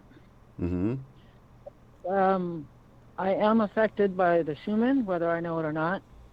And I do hear things. I'll be over at my cousin's house, and I could hear things in the distance. She goes, yeah, we hear that all the time. And I says, I don't. So, but they're close to the desert. I'm like almost smack dab in the middle of the city, of the town. She's on the east side, and I'm on the west side of this little small town. And she goes, now that the booms are coming closer. Yeah. Like it's military testing, you know. Mr. and Mrs. Smith was filmed out there, so we heard all that commotion going on. Right. With the explosions, the pyrotechnics and stuff. So yeah, they use the spot for making movies. Firefly was filmed out here. The Forsaken was filmed out here. So many movies were filmed out here. Probably makes a pretty good spot. I forgot to tell you this. On Tuesday night, when my daughter took my car to take the 3 children to the karate class, they saw what looked like a flare coming down quite rapidly at a slight angle, and then it stopped and then went northwest. There was 2 of them, 2 lights, and she said the lights were as bright as Sirius, you know, the brightest star next to Orion at its foot. She says it was bright as that, and they were blinking, but not blinking like a regular airplane or a passenger plane. And kind of like a satellite, like if you see a blinking satellite, it was like that. Wow. But more closer together. Sorry, that's bad language. They were closer together and flashing. Right. But they weren't blinking like a regular airplane. They were just bright white lights, no red, no blue. And wow. She goes, I said, how long did it last? She goes, long enough to get the kids' attention. Look. And by the time they look, it's gone. Yeah, I just saw Venus the last few nights. Well, I couldn't see it tonight because it was cloudy, but it was super bright. I'm like, is that a plane coming towards me? I just watched. It never moved. I'm like, it's got to be Venus because the sun had just gone down. And it was so far to the south that way further south than I had been noticing it. But, you know, here we're getting to almost to the winter solstice, so I imagine it would be a lot further to the south, going at an extreme angle at this point. You know, assuming the world's a globe. I tend to subscribe to that. Yeah, I saw Saturn and Venus and Pluto together. It looked like one bright star.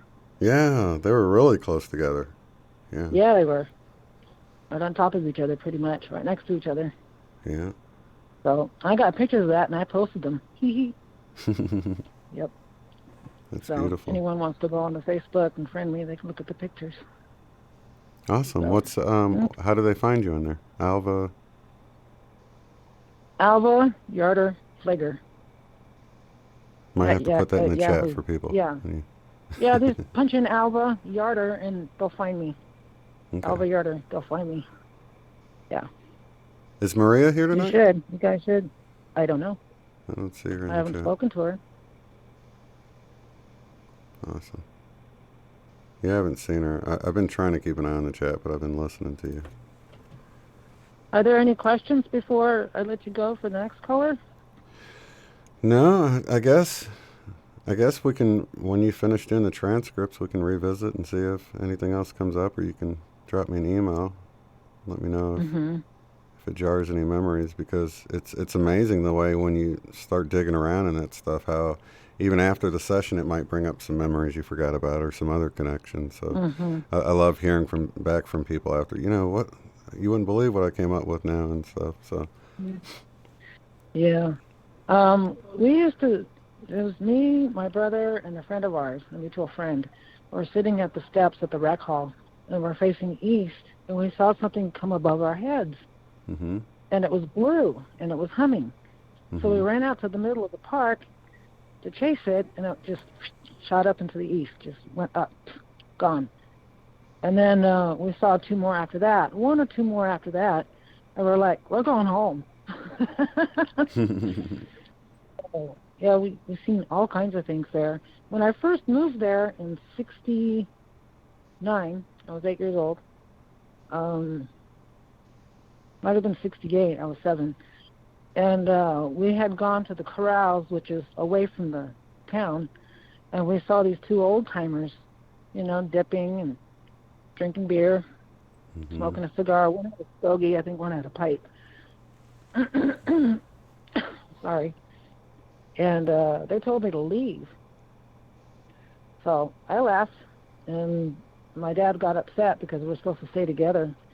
And I told him that he was talking to two old guys. So he went to go get him, and he was already home. And he got a reprimand for talking to strangers. But later on, he told me they were telling him all kinds of stories about inactivity in that town. So, yeah, so it's been around for quite a while. Yeah. And so I was like intrigued.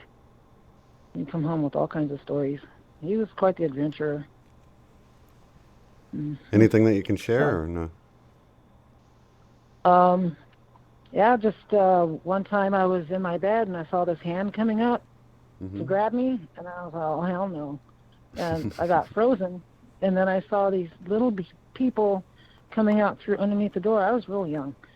And I go, oh, there she is, she's awake. And I go, oh, no, you're not going to get me. So I jumped over them and hid in my closet and plugged it up with, I took clothes off the hanger and shoved it underneath the door, and I'm holding it, and they're shaking the door. Let us in, we're coming to get you. And I says, I didn't do nothing to you, go away. And after a while, it got quiet, and my bladder was screaming at me, and as scared as I was, I didn't want to pee my pants.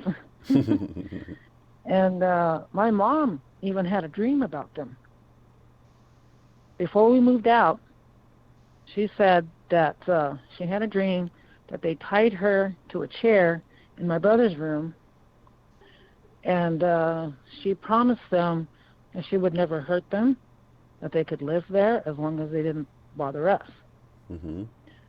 And so, would you do that for us? Everyone in this town is mean, and you're the only one that talks nice to us.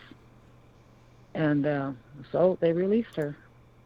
And I come home sometimes, and it looks like my mom had swallowed the canary. Okay, what happened? Nothing. So she had a lot of experiences there, too. So, sounds like your mom had a lot of... Say it again? Go ahead. I was going to say, it sounds like your mom had a lot of experiences that she just didn't share with you. Just her response to some of your experiences. Very in tune. There's probably gifts she doesn't even know she has. And she's still alive? Yes. And she could see into the future. She could look at you with one glance and know your whole story of what's to come. Jesus gave her a vision once, and there were sickly animals, there was flooding and mud, and he's showing her, behold, my beloved daughter, pray, and it will not happen. Don't pray, it could happen. If you pray, and it happens anyway, it's my Father's will. Mm-hmm. Wow, so she's very in tune with Jesus. God really listens to her. Yeah. You know, people are amazed. And then she has a cousin or an aunt. Yeah, a cousin. Different cousin for my grandfather. I think they were second cousins. And people will come from miles for her prayers because she was a healer. And they give her mezcal, beans, tortillas. You know, she was, you know, well fed. Her whole family was well fed in Mexico because she prayed the old way. Yeah. You know, she prayed the rosary, but there was more stations than the 15 that we got on the rosary. Mm-hmm. Yeah, interesting, huh? Yeah, I think and I never learned that. I think a lot of people would find out that prayers are answered, but many people just don't pray or ask. You know what I mean? Mm-hmm. Until they get so down in the dirt that they cry out for help, and then they get it, and they thought, well, I was so low, and I cried out, and I got help, and it's like, I don't think you have to wait until you're down in the dumps to receive help, to ask and receive. It doesn't say ask and you shall receive if you're down in the dumps, right? I don't know. Some people, you know, will start praying when they're in dire situations. Yeah. And sometimes it's answered if it's done in a good way, a humbling way. But if they're just begging for, you know, riches and stuff like that, it ain't going to happen. Right. You know? You know, there's greed in their heart. But if you pray with your mind, your conscience, and your heart, everything comes together. Yeah. And it's hard to put your ego and your soul together. It's hard. Mm-hmm. Mm-hmm. You got to leave your ego out of it. So, well, it's been lovely talking to you again, Alva. Thank you so much. I wish I could impart more. There was a lot of stuff in there. And I thought it was very spiritual. You know, someday I will find out why that temple wouldn't let me in, but they gave me a dragon. Gosh darn it. That was awesome. That was a nice trade-off. Yeah. Mm-hmm. And my daughter's Chinese sign is the dragon. Yeah, she'd be jealous if I told her this story. Mm-hmm. So, well, she could thank always... you for listening, everybody. Yeah. I appreciate you sharing, and, you know, if you unpack some more and want to discuss it, you know where to come, and you know where you'll find people that want to listen, so... Okay. Well, thank you very much. And I'm probably going to jump in the chat right now.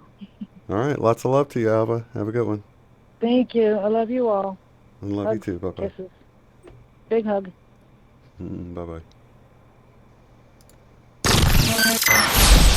Let's go. You're listening to The Love Street. Unbiased and on the fence. Yay! Okay, so that was Alva's update. Really, really cool session. I don't know, did Caleb head out? Caleb, you should call in and talk about your session if you're willing to. I don't know if you got my email I sent over to you or not. But I think it's really cool. 2 in a row that had Jesus, Yeshua in them. And, I mean, this is the right group because Jesus has always been my guy.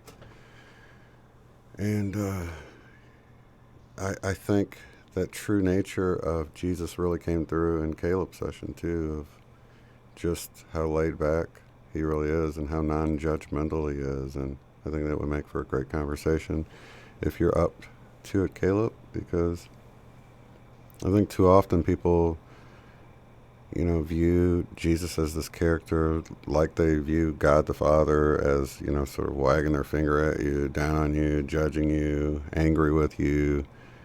And my interactions have not been like that. It's nothing but love, nothing but, I don't know, the sweetest love and peace and everything that you can ever imagine. So I think that's nice for people to know. And I don't know, it's a powerful message, I believe, and you get a lot of powerful imagery come through. But we can always talk about it next weekend or something if you don't want to. Let's see here. Phone lines are open, you guys.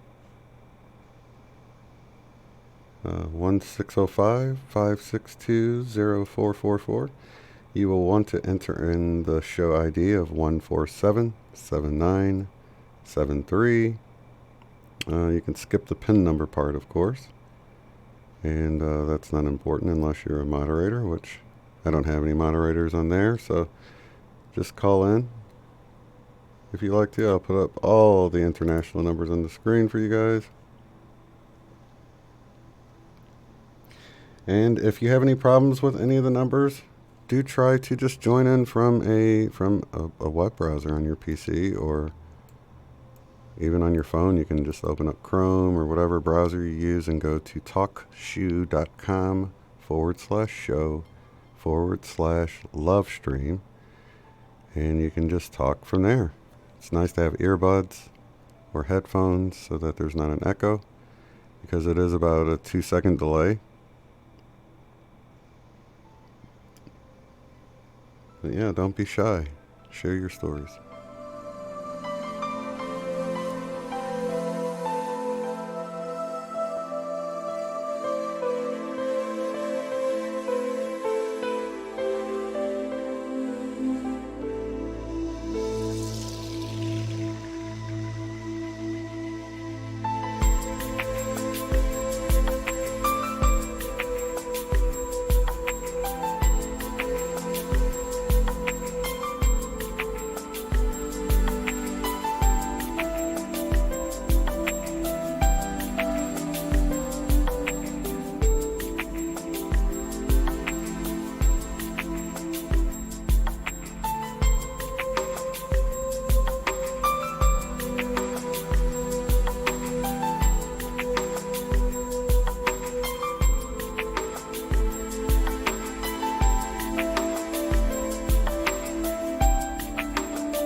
We're going to go back to the phone lines. We got Caleb joining us. How's it going, Caleb? Okay. Awesome. Sorry there's a little bit of a delay there. So I try not to talk over the person or whatever, but... you still hear the music? No, the music's out. There's like a 15-second delay, so you might want to turn off. It can get kind of confusing if you have it playing in the background or something. Okay. Yeah, I Perfect. turned off the sound. Yeah, perfect. Yeah, it's delayed like 15 seconds or something. It's so anyway, your session, it's kind of a bummer because these last two sessions with Alva and yours, we had some sound issues or whatever, but with yours, it was pretty cool because you experienced what a lot of people's first impression of it is when they first get into it, but you overcame, and a lot of people don't. They get caught at that doorway of, dude, I'm still like wide awake and and alert, and you know, I've had people say I'm not hypnotized, you know, and it's like, you know, don't focus on being hypnotized, just focus on what you're seeing here, because you can get caught up in it, and the session can end right there really for a lot of people, because they're like, you know, I was expecting to be gone or out of it, or asleep feeling, or not remembering, or anything like that. But when you engage the imagination, it's all part of the same thing that people don't realize. They think, well, I'm just imagining this. I've had people say that before, and they overanalyze it, and that gets them back into the left brain. But it really, you know, it really only took a second for me to say, no, don't worry about it, you know, just whatever you're seeing. And then, you know, from there, it wasn't long before Yeshua showed up, smiling at you, clear as, you know, I don't know, how clear was it? That was pretty clear. Yeah. And it was really nothing like you expected, was it? No, it was like you said, sort of a hyper awareness. Yeah, that's how it was for me too. And I, since I've been working on, you know, the 528 meditations and stuff like that, I get that hypnagogic thing or whatever you call it. Yeah. But I think it's more than just hypnagogic. I think it's actual. I think they're actual. I guess entities or beings, and most of them are pretty loving, and most of them are smiling all the time. And if I see a negative one, then I just right away, it's like I move into the vibration of love. Mm-hmm. I try to change it into like I try to change it actually into an angel or an animal or whatever, like a deer or a bear or a puppy dog or butterflies, you know, like a group of butterflies or a bunch of birds or a bunch of crows, you know what I mean? Yeah. Like, I try to use my imagination to change it, or ask it if it wants to change, go back to the light. Yeah. But if it gets too scary, then I just call on Archangel Michael or Yeshua or whatever, and it usually goes away. Yeah. You know, or it changes into something good.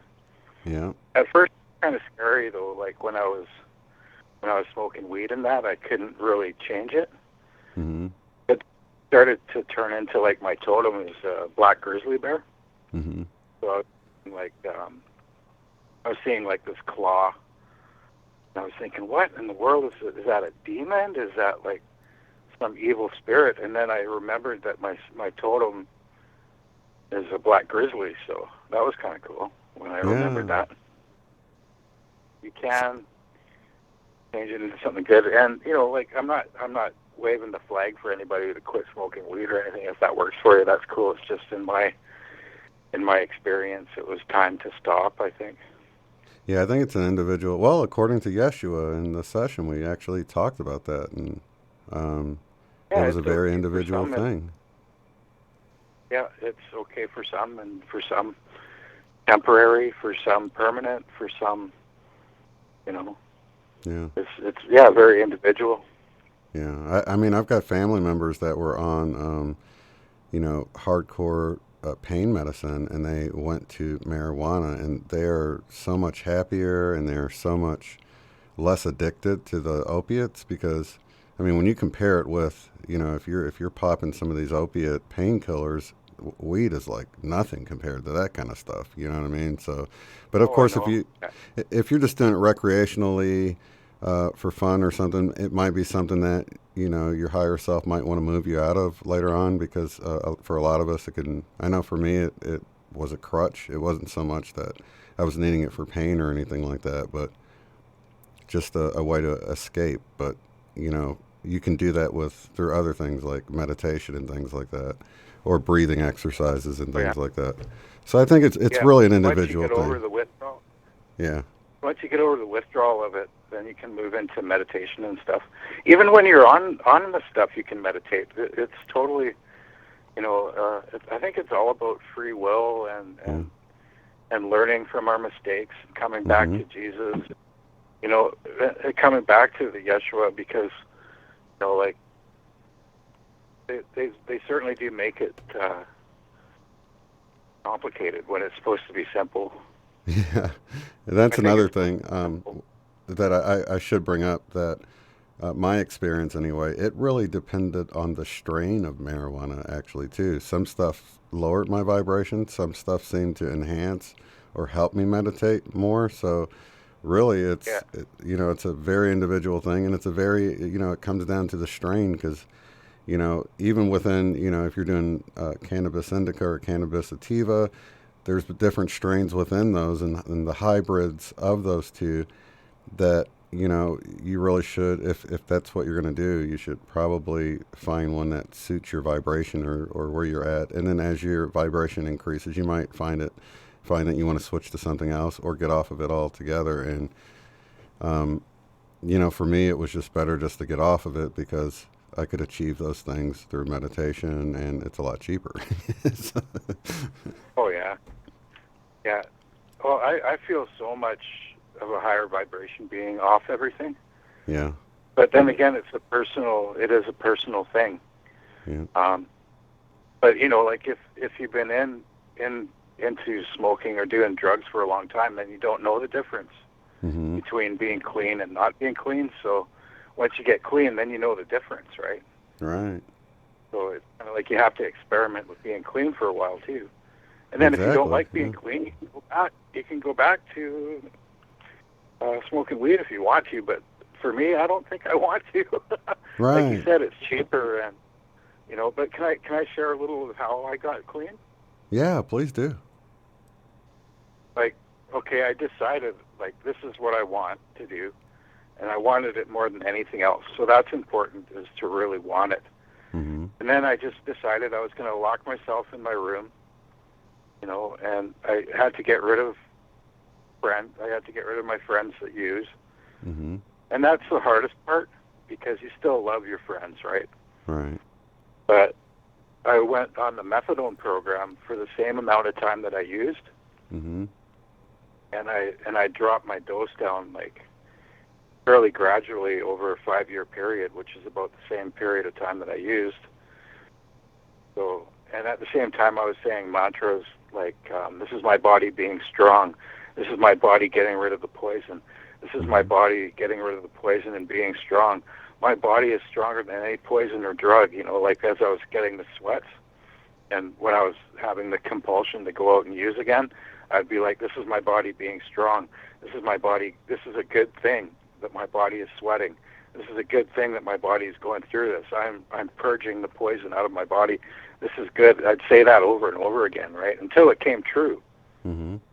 At first it was so difficult to go through the sweats, but once you give yourself those affirmations and asking for help too, a lot of times I'd be like, Yeshua, please take away this desire, please take away this craving, please take away these feelings. Mm-hmm. And about 15 or 20 minutes later it would lift. Mm-hmm. And I'd sort of be feeling euphoric a little bit. Yeah. And then go to sleep, or I'd go drink a bunch of water, or I would, sometimes go for a walk.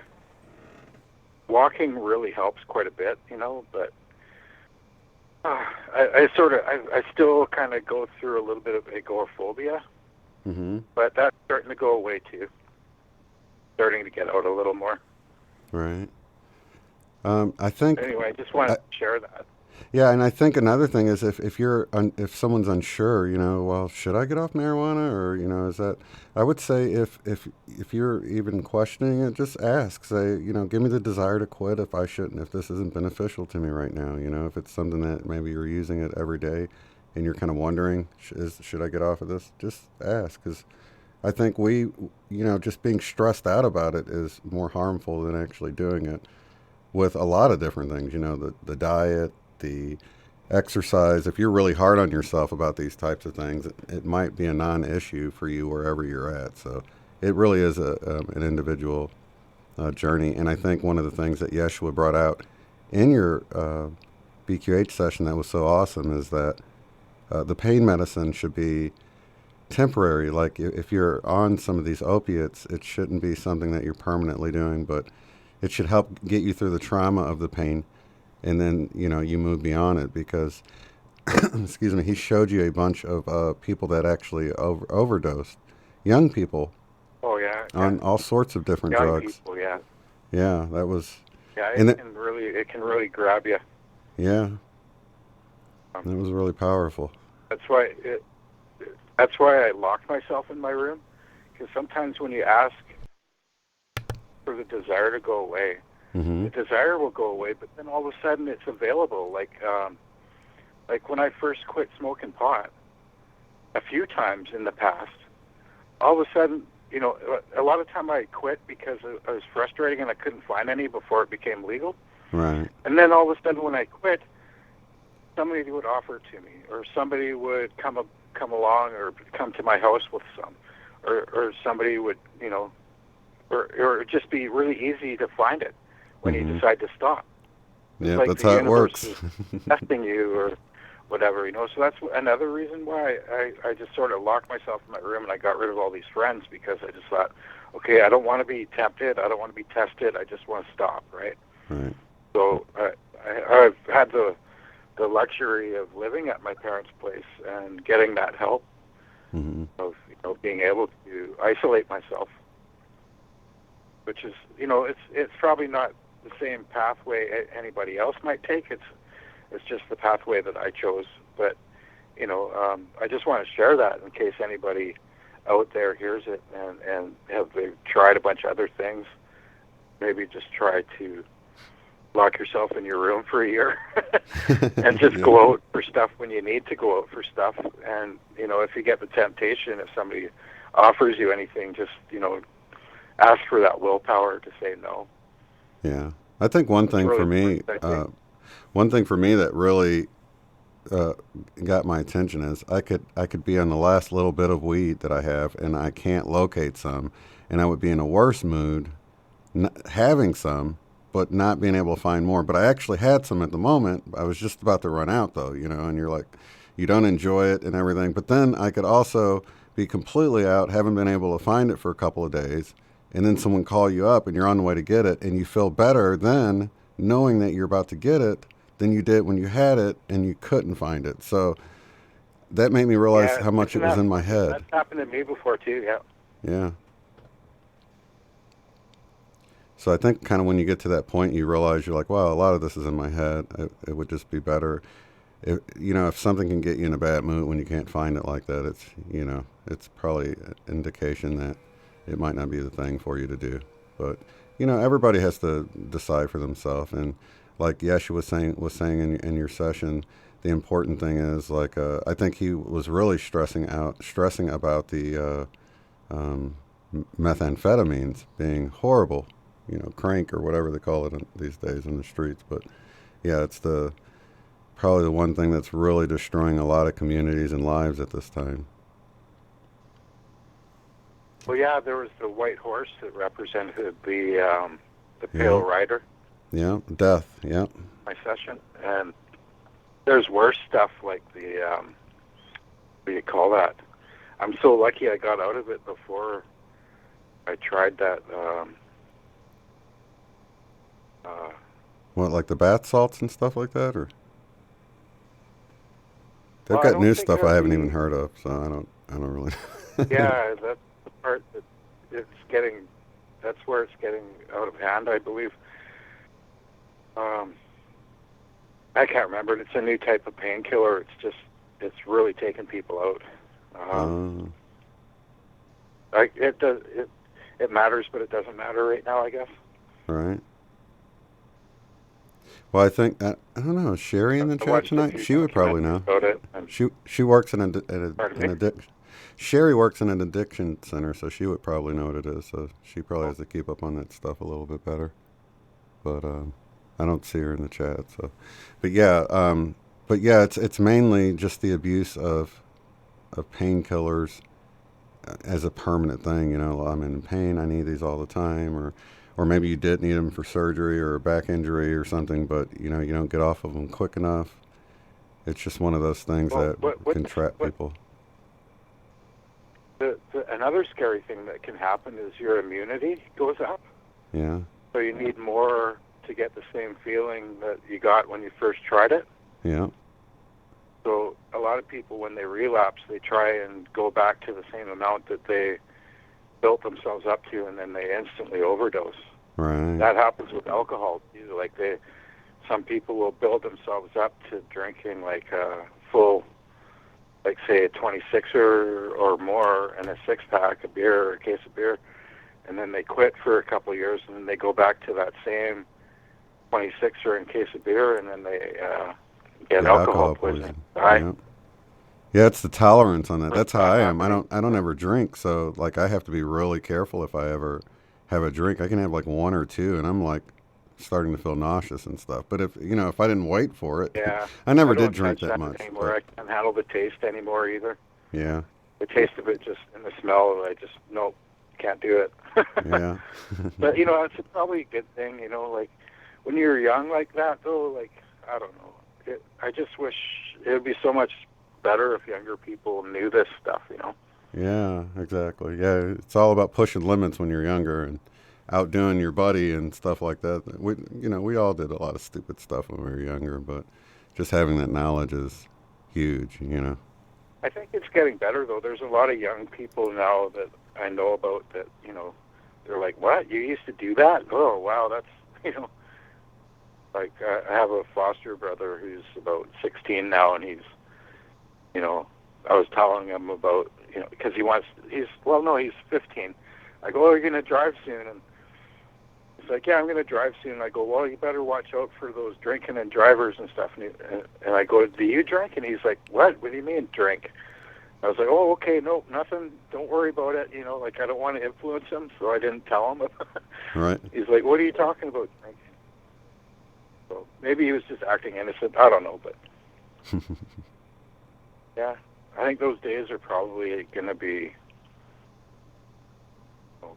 I want to say, hopefully it won't be when we're younger.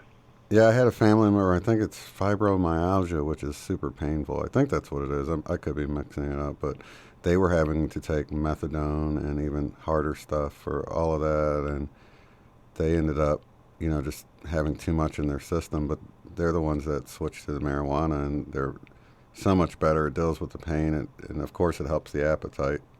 It helps you regain your appetite and just be generally happier. So it really, like I was saying, it really just depends on everyone's individual story that they got going on,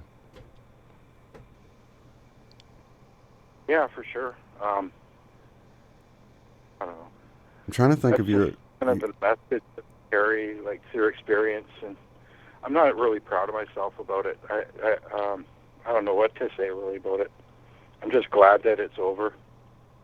Yeah, but like Jesus was showing you in your, like Yeshua was showing you in your session, several things that you've been carrying guilt around about, that he doesn't want you to carry that guilt around. And I think, like, even with these past experiences, you went through that, you're much stronger of a person, you're much more empathetic towards people that's going through that. I mean, I think it was just part of your journey. I don't think there's any regrets there to carry guilt around about. You know what I mean? I really do think that once we can get beyond that whole idea that we have things that we wish we could change about our past and realize that, hey, that was just a tough class I had to go through to make me who I am today, you can relate to people that others that didn't go through what you went through can't relate with. Like, it's like my sister, she's always been in church and never done anything, you know. She just, I mean, she's been a good girl, if you will, but, you know, at the same time, she can't relate to anything that you've gone through or anything that someone that's in the midst of it is going through, just because she just hasn't experienced that. But that's her path, you know, so it's not meant for her to deal with people like that. But I don't see it as a mistake or regrets, because, you know, if you could go back and change that stuff, you wouldn't, because you know now from going through that, you know, and I think that was an important thing for you to learn. I mean, it must be like in your journey to deal with people like that and to be a hand up out of that for people, because you understand what it's like, you know. Yeah, I really admire Sherry for, you know, what she's doing. And there's a place close to where I live. There's a rehab center. It's called Round Lake Treatment Center for Aboriginal people. And I have about a quarter Cree in me, so I'm thinking, you know, it'd be kind of cool if I could get some work there. You know, absolutely. But I think a lot of it has to do with personal curiosity. You get curious about it, but also you get influenced by movies. Like, I remember my older brother, when he first started drinking, like, he had been watching that movie Animal House, but he watched it over and over and over again, like about 100 times. Right. And it was always funny to him. And then that's kind of when everything started to snowball. And then there was the music. I'm not going to name any bands because I don't want to name any bands, but there's certain bands that, you know, you'd see them in the magazines and they'd have a bottle of Jack in their hand. So the curiosity, and there's the influence, and then there's also the frequencies in the music as well. And from what I understand, there's a lot of subliminals that go over television and into music, underneath the music, like hidden subliminals that you don't hear, that I'm finding out about. I don't know if you've heard about that. I don't know if it's true. It could be propaganda, but yeah, you never know, right? Right. Well, I think that reminded me of another thing in your session that had come up about how, you know, Yeshua isn't as judgmental about what we listen to as, you know, religion would have us think. That you can feel good from music that's not gospel, you know, without naming any bands, but to pay attention to the frequency of it, to the words and the message in it.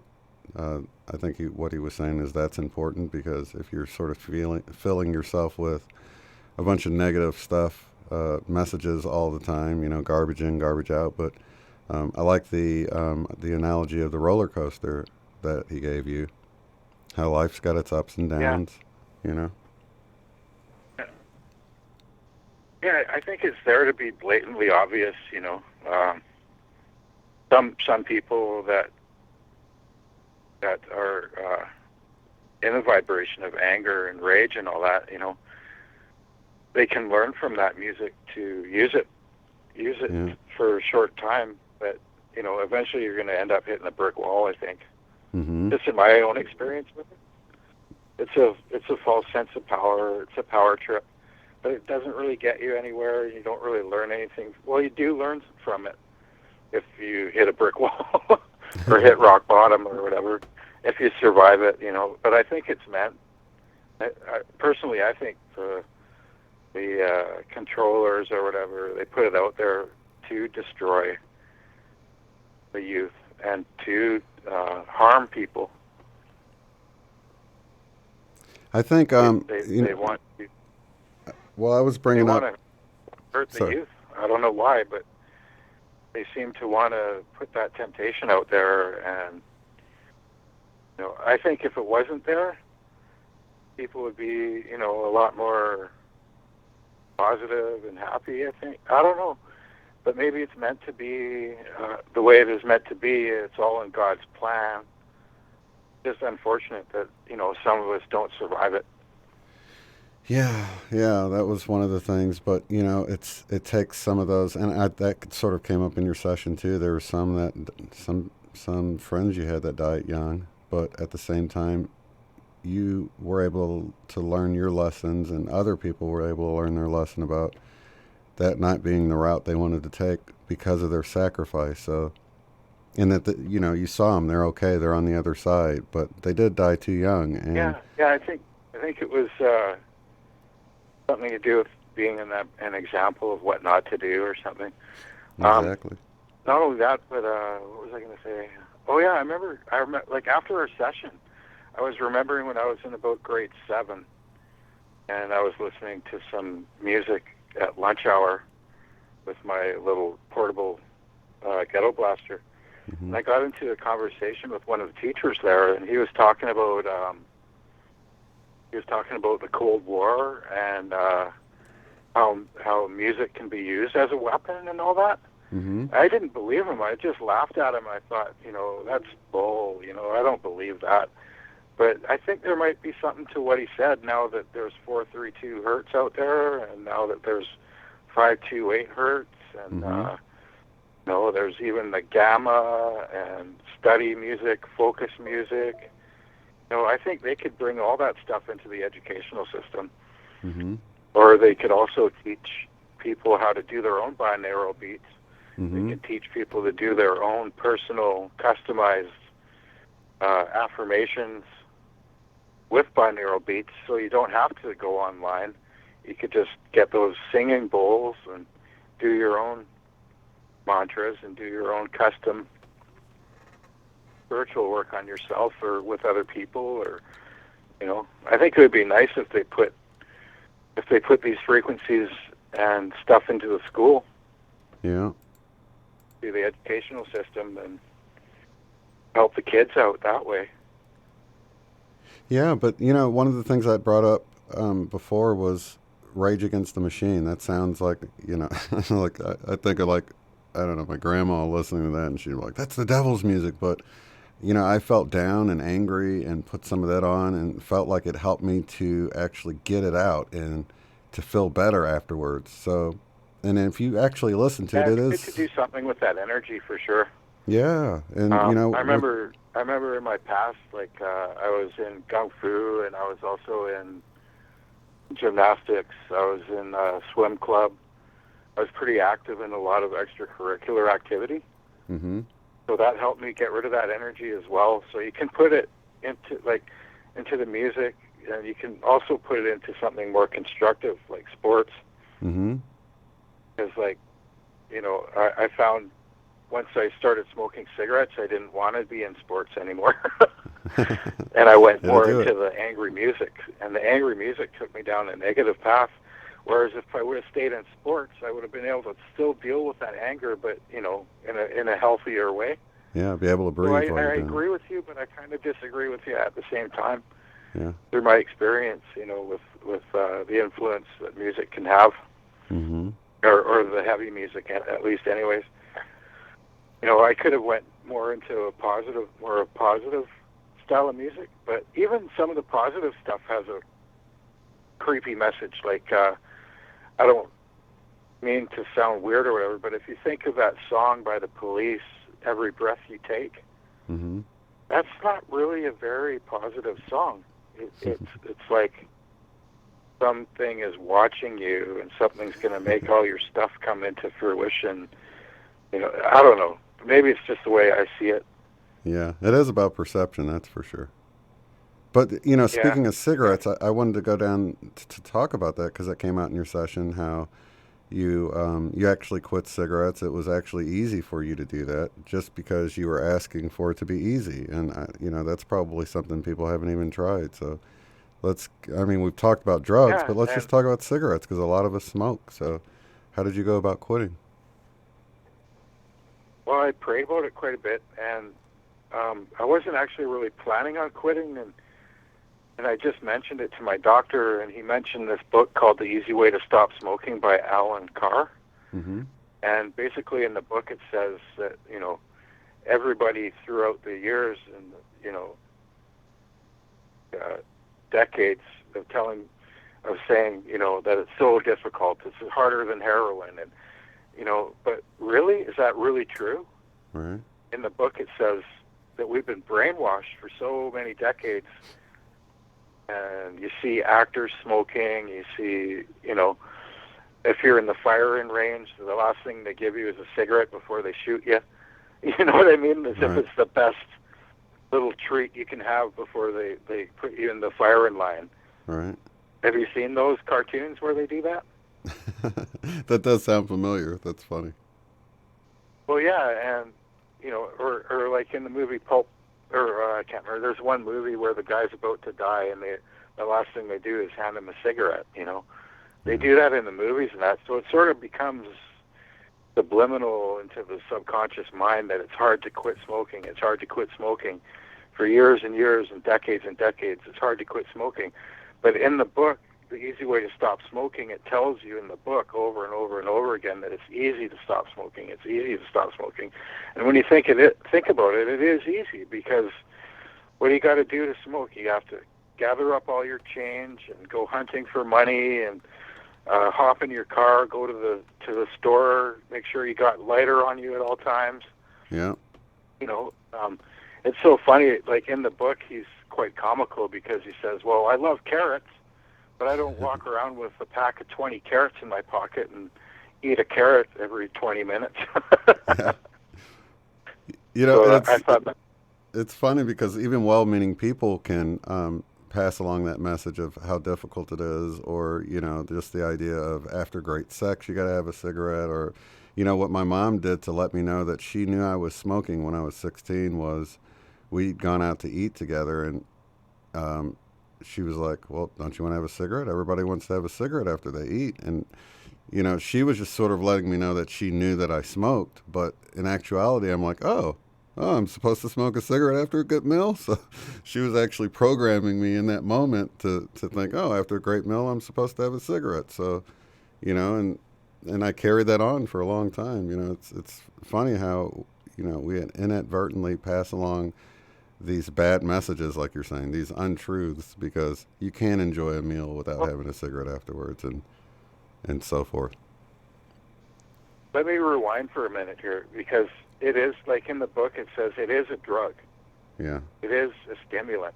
Mm. And you do go through the withdrawal, but the way he deals with it is he, like I was saying before about my body is strong, my body is sweating out the poison, but the way he's saying it is going, okay, the little monster is dying.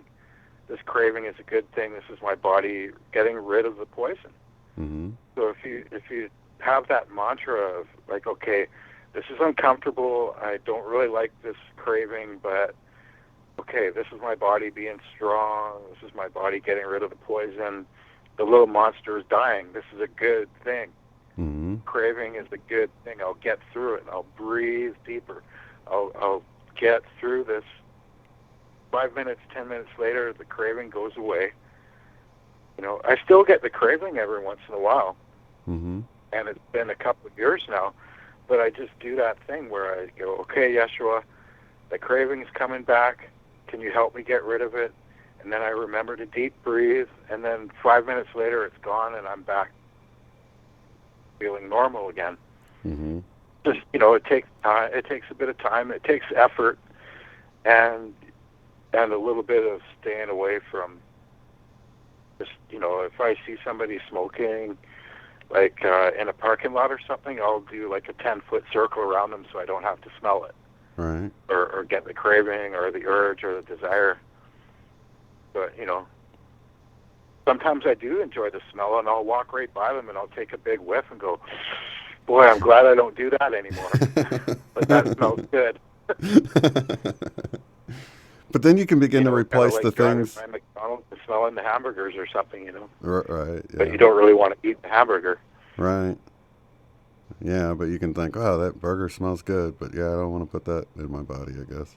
So what about, have you began to do any sports or anything, replace some of the activities that you couldn't do when you were smoking yet? Yeah, I go swimming once in a while. I'll do a few laps in that, but I haven't done that in quite a while. So usually I just stick to walking, and during the winter I do a lot of shoveling of the snow, and that I was helping my neighbor shovel the snow today.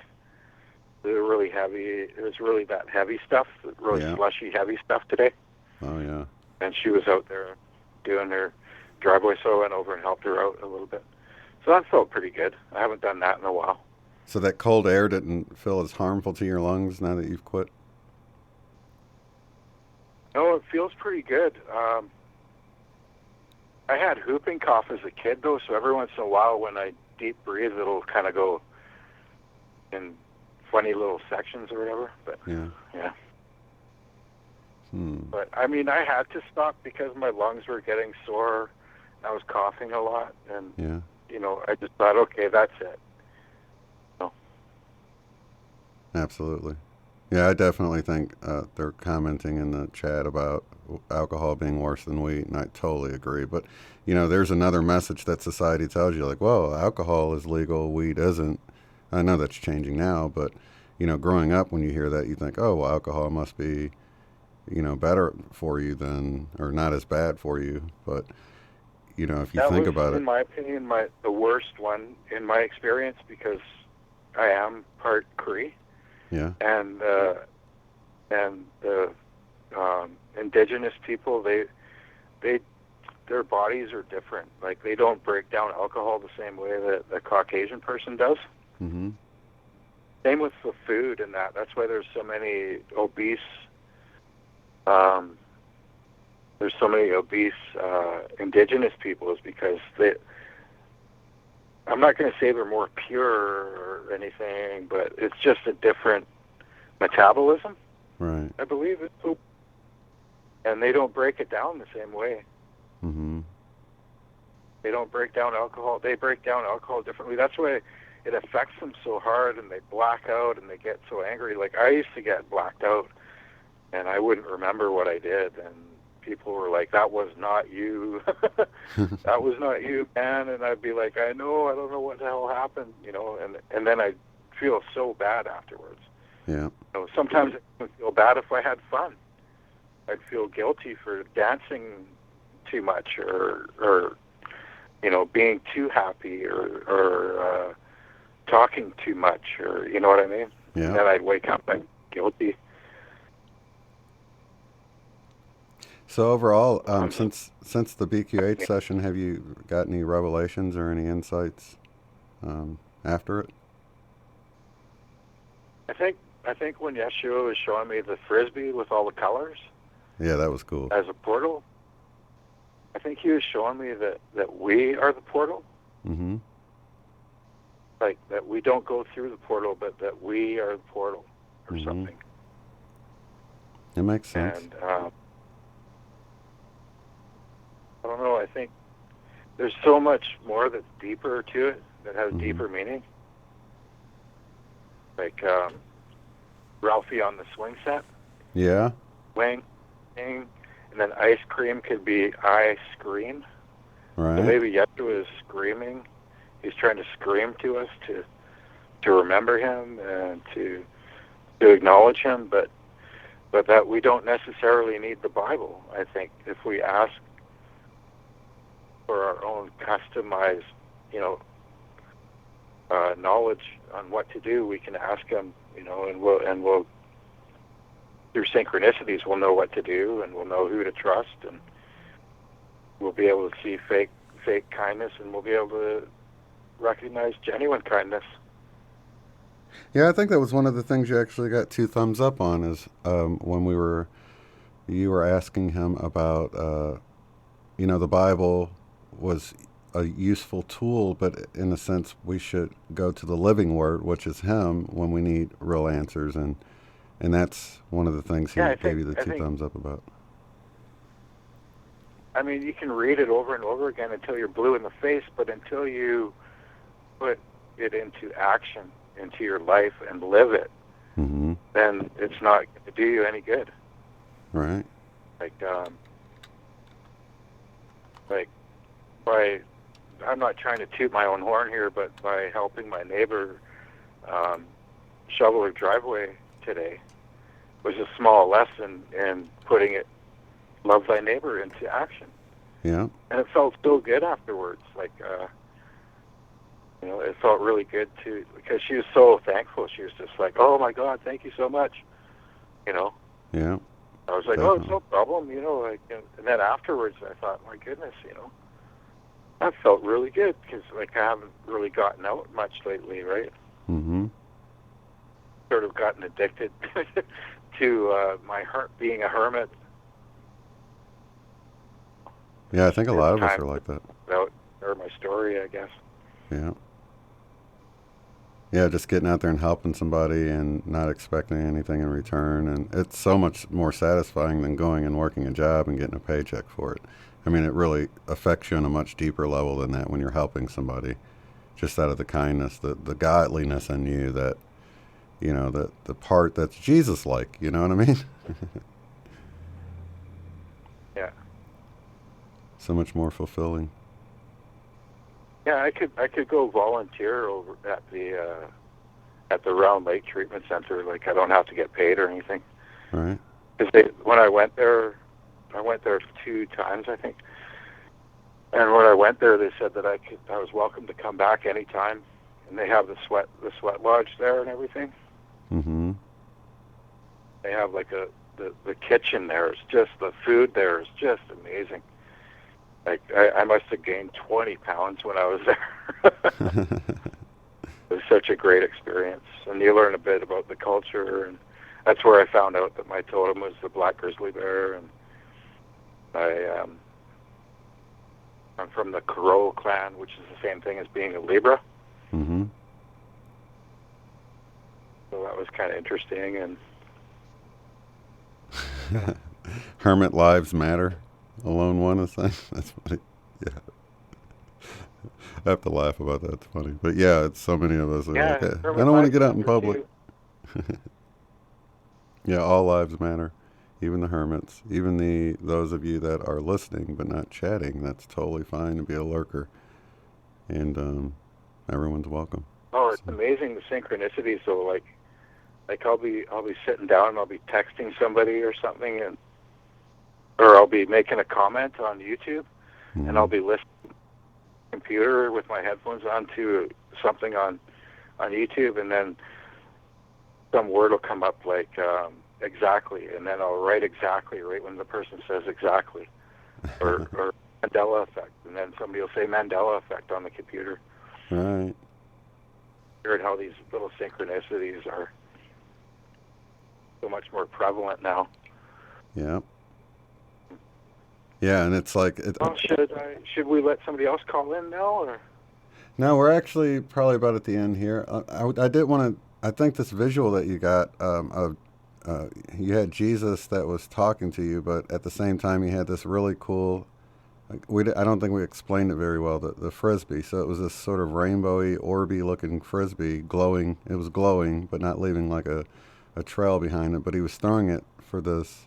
really far for this golden retriever that would run and get it and be playful and come back. And I think the message that was in that is really important for everyone, is that really to find your bliss, find what makes you happy, and really try to stay in that happy place as much as possible.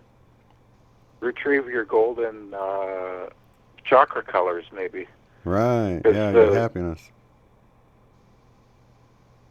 Yeah, like... the golden retrieval, right, that we're going through with these new frequencies, 432 hertz and 528 hertz, and the chakra information, meditating, prayer, all ties together, I think. I don't know. Does the Frisbee itself look like a UFO, and the colors in the Frisbee were circular, and then it would be all swirly. Mm-hmm. It was cool. And then when Yeshua went away, and I had the Frisbee, it was like I was Yeshua just for that moment, just for a couple of seconds. Like, I'm not trying to sound like an ego or that I'm saying I'm Jesus or anything, but I'm saying I think he works through anyone, or he can work through anyone. Oh, totally. And I think we're supposed to be the modern day Jesuses. You know, we've just all fallen short, maybe. You know what I mean? But yeah, we're supposed to. I mean, he did say we would do the things. At it like, well, how dare you? That's blasphemy. But no, I think if you check out the New Earth channel and some of the ayahuasca experiences, Yeshua says, "I am you. You are me." You know, so that blows me away. Like, I've always had a little bit of, oh, is that the truth? And then it's like, well, yeah, I guess so. Yeah. Because you actually just see somebody. They go right into your eyes, into your brain. And so it's kind of like when you see somebody, they're inside of you. When you see them, they're inside of you. Mm-hmm. You look at a table or a chair or a computer or your television, it goes directly into the brain, into the pineal gland. You see it, so therefore it's quite simple. It's inside you. Yeah. It's so simple that it's hard to believe. Yeah, it is hard to wrap your head around the fact that everything's really happening in your mind. We have these sensors, the eyes, the ears, and all that, but it's all sort of just electrical impulses that get to the brain and are created within the mind, you know? Yeah. It's pretty trippy. But yeah, even Jesus said we would do the things he did and greater. And then at one point he said, you know, when you're in me and I'm in the Father and the Father's in me, and it's like we're all in each other. You know what I mean? It's like, and then even Paul says Jesus was the firstborn of many brethren. So. Well, yeah, I was watching the Last Temptation of Christ, and they have a part in there at the end where it seems like a Mandela effect, and they have another part in there where Paul starts telling a bunch of lies, and then they have another part where Lazarus comes back from the dead, and they kill Lazarus because he goes into bliss after. Mm-hmm. Like, there's a lot of funny little clues in that movie, and I think Yeshua's always been here. He's always been with us. He's probably been reincarnating all along, and just doesn't know that he's him. And maybe he's trying to wake up right now too. Yeah. Like maybe he's so much like us that we don't have to, like, I don't think he really wants us to worship him. He wants us to be equal with him, so therefore he's reincarnating with us. He might not even know who he is, and he's trying to wake up just like the rest of us. Mm-hmm. That's a thought that I had the other day, and I think I shared it on somebody's channel on Wake and Activate or something, that I thought that, you know, maybe that's part of the Mandela effect, is Yeshua's trying to wake up, just like the rest of us. Yeah. Awaken the Christ within each and every one of us. Yeah, because it says nobody will boast, right? So maybe that includes Yeshua. Yeah. Totally. But I don't know for sure. It's just a funny thought that came across my mind. Because sometimes I think of like movie ideas and how we could start to weave Yeshua into the movies. Yeah. Because there's so many movies about the devil, you know, like you hear about The Devil's Advocate and all these possession movies and The Exorcist and all that crap. Yeah. Well, and then you look, if you do a search and you say, like I did a search one time and it was like, well, how many movies are there about the devil? And then I did a search on how many movies are there about Jesus or Yeshua, and there was way less about Jesus and Yeshua than there are about the devil. There's like tons about evil and the devil, but hardly any about Yeshua. So I think it would be cool if they started weaving in, you know, like, and maybe even some knowledge about angels and more knowledge about the mystery school teachings and more knowledge about that stuff, you know, like knowledge that's been hidden from us. Well, one of the things when I was going through college and we were sort of looking at the way movies have evolved and everything, you could see this trend that happened around, like, you know, The Exorcist and The Omen and these movies that first came out, these horror movies that first came out. And one thing that dawned on me is they were all written from a Christian worldview, like that there's demons and that, you know, people can get possessed and you call the priest to get them exorcised. And it was like, oh my gosh, it's like all these kids that were forced to go to church and sort of like got a chip on their shoulder about it, like grew up to create these movies that were sort of the flip side of the coin of, but it was still a Christian worldview in a way. Do you know what I mean? It was still like sort of the bad side of what was going on. There's a book that I read a couple of times called Sylvia Browne, The Mystical Life of Jesus. Yeah. And back in those times, they didn't know what else to call epilepsy and mental illnesses and stuff like that. Mm-hmm. So they called it demon-possessed. Right. Yeah, I've heard that They didn't too. have a word. They didn't have a word for depression. They didn't have a word for epilepsy. And They didn't have a schizophrenia word and all that. for like any type of mental illness like schizophrenia. Yeah. So they just called them demon-possessed. Yeah. That's the only way they knew how to relate what was going on with these people that were ill or Mm-hmm. sick. Yeah, I totally They didn't agree. have a medical system like we do today. Yeah. That's weird to think Again, about, isn't labeling people, but then again, labeling people with depression and ADD and all that stuff isn't really exactly the right thing to do either, I believe.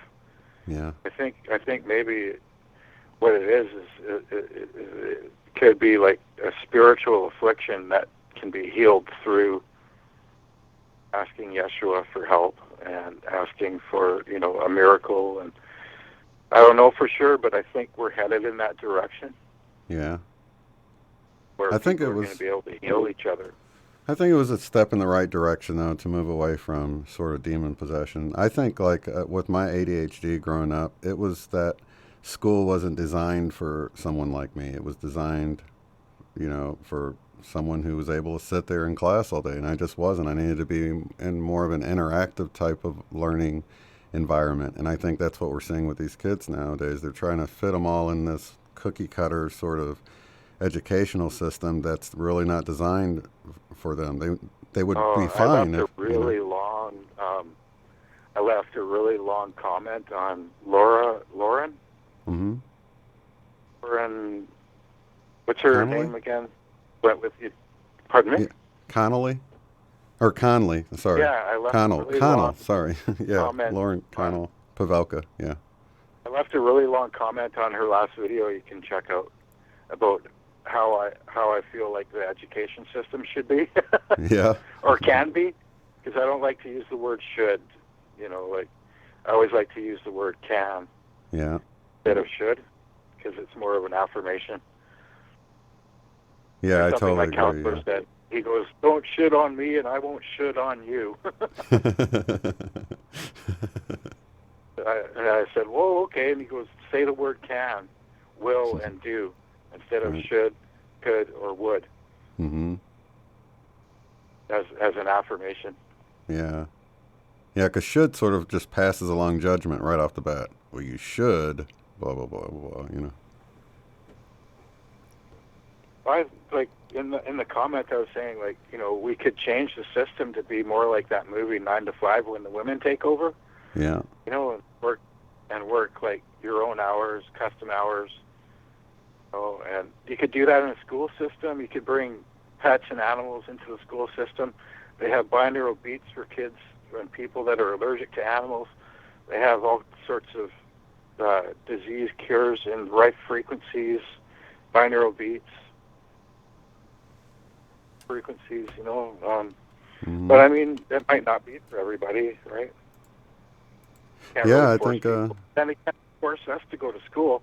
In Yeah. grade 1, it took me kicking and screaming into the classroom, and the first couple hours of grade 1, my experience was standing in the corner. Mm-hmm. For the first couple hours, I spent standing in the corner of grade 1 after I kicked and screamed and was forced to go to school. Like, I didn't understand, why do I have to be forced to go to this place? Yeah. Like, I failed grade 2, and I graduated on a thing called the Work Experience Program in high school, where I went to work in the workforce. Like, I worked in a few, like at the 7-Eleven, and then I worked in a few grocery stores. And my favorite place was the music store, because I could tune the guitars, and I was able to set up drum sets. Mm-hmm. I got really good at tuning drums and setting up drum sets, and I really wanted to play the drums, but they were too loud and expensive, so my parents made me play the guitar instead, so I just stuck with that. I understand that. I've had a couple of drum sets, but it drove my parents crazy, so I got rid of them. And yeah, it was it was kind of fun, but we missed out on a lot of stuff that happened at school. And I was, like in that remedial or whatever you call it class, that all the classes were easier. So a lot of the kids were calling me like retard, and and you know what I would say to them? I'd say, who's the retard? You're the one conforming to the system. I'm the one rebelling against it. But really, deep down inside, I did feel pretty stupid for people calling me stupid. Yeah. And it did hurt. So, whatever. It's in the past. I can laugh about it now, but back then it was kind of traumatic. Like school, being forced to go to school can be traumatic. But I think, if they did that with kids, like say somebody's good at mechanics, focus on that, and then I don't even think they have woodworking in school anymore. If somebody's good at woodworking, focus on that. If somebody's good at art, focus on that. If somebody's good in music, focus on that. If somebody's good in math and science, focus on that. Yeah, definitely. I had these ideas of making, you could teach kids how to grow their own vegetables, like invent little apartment-sized greenhouses so that people in apartments can grow their own vegetables with one of those hydroponic lights. Yeah. You could grow your own vegetable, just in your closet or in a storage room.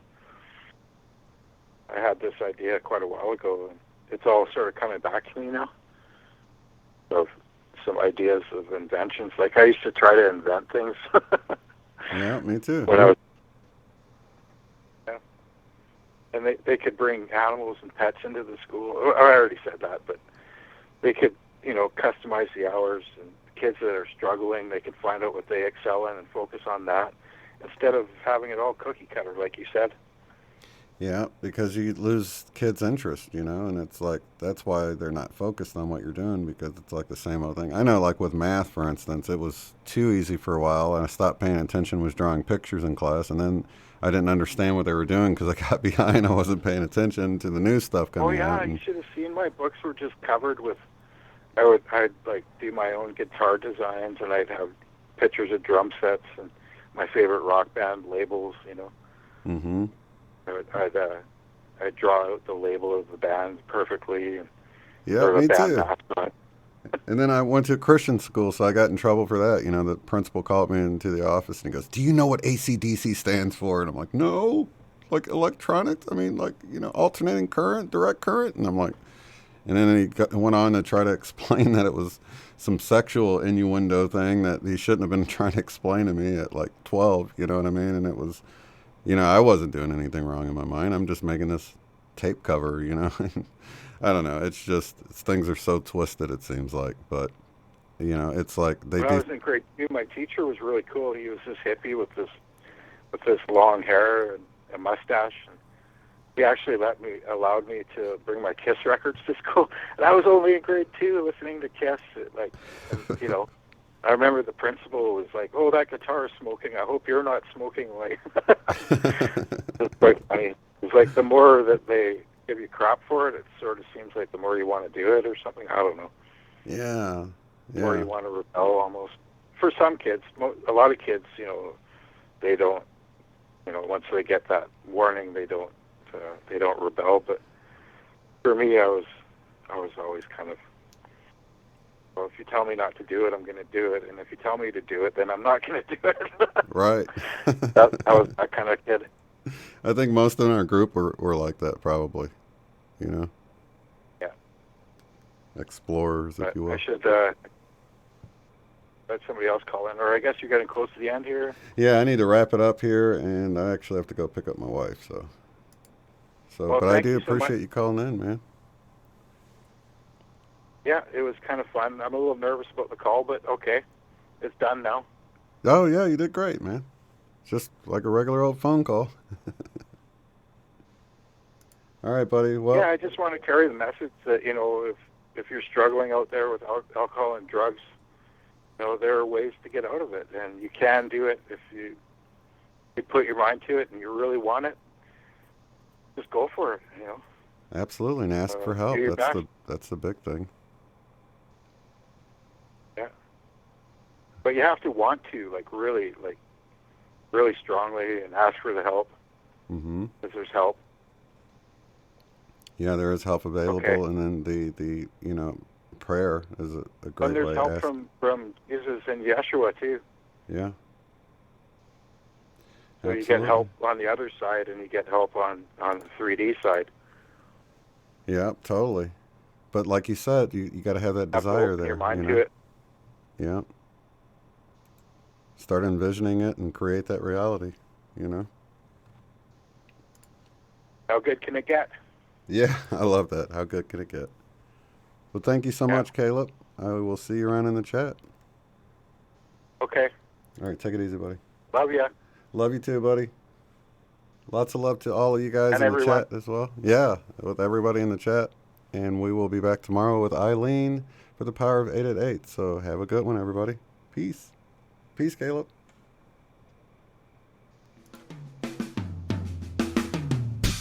If you like the work I do, go to paypal.me/UOTF. Thanks.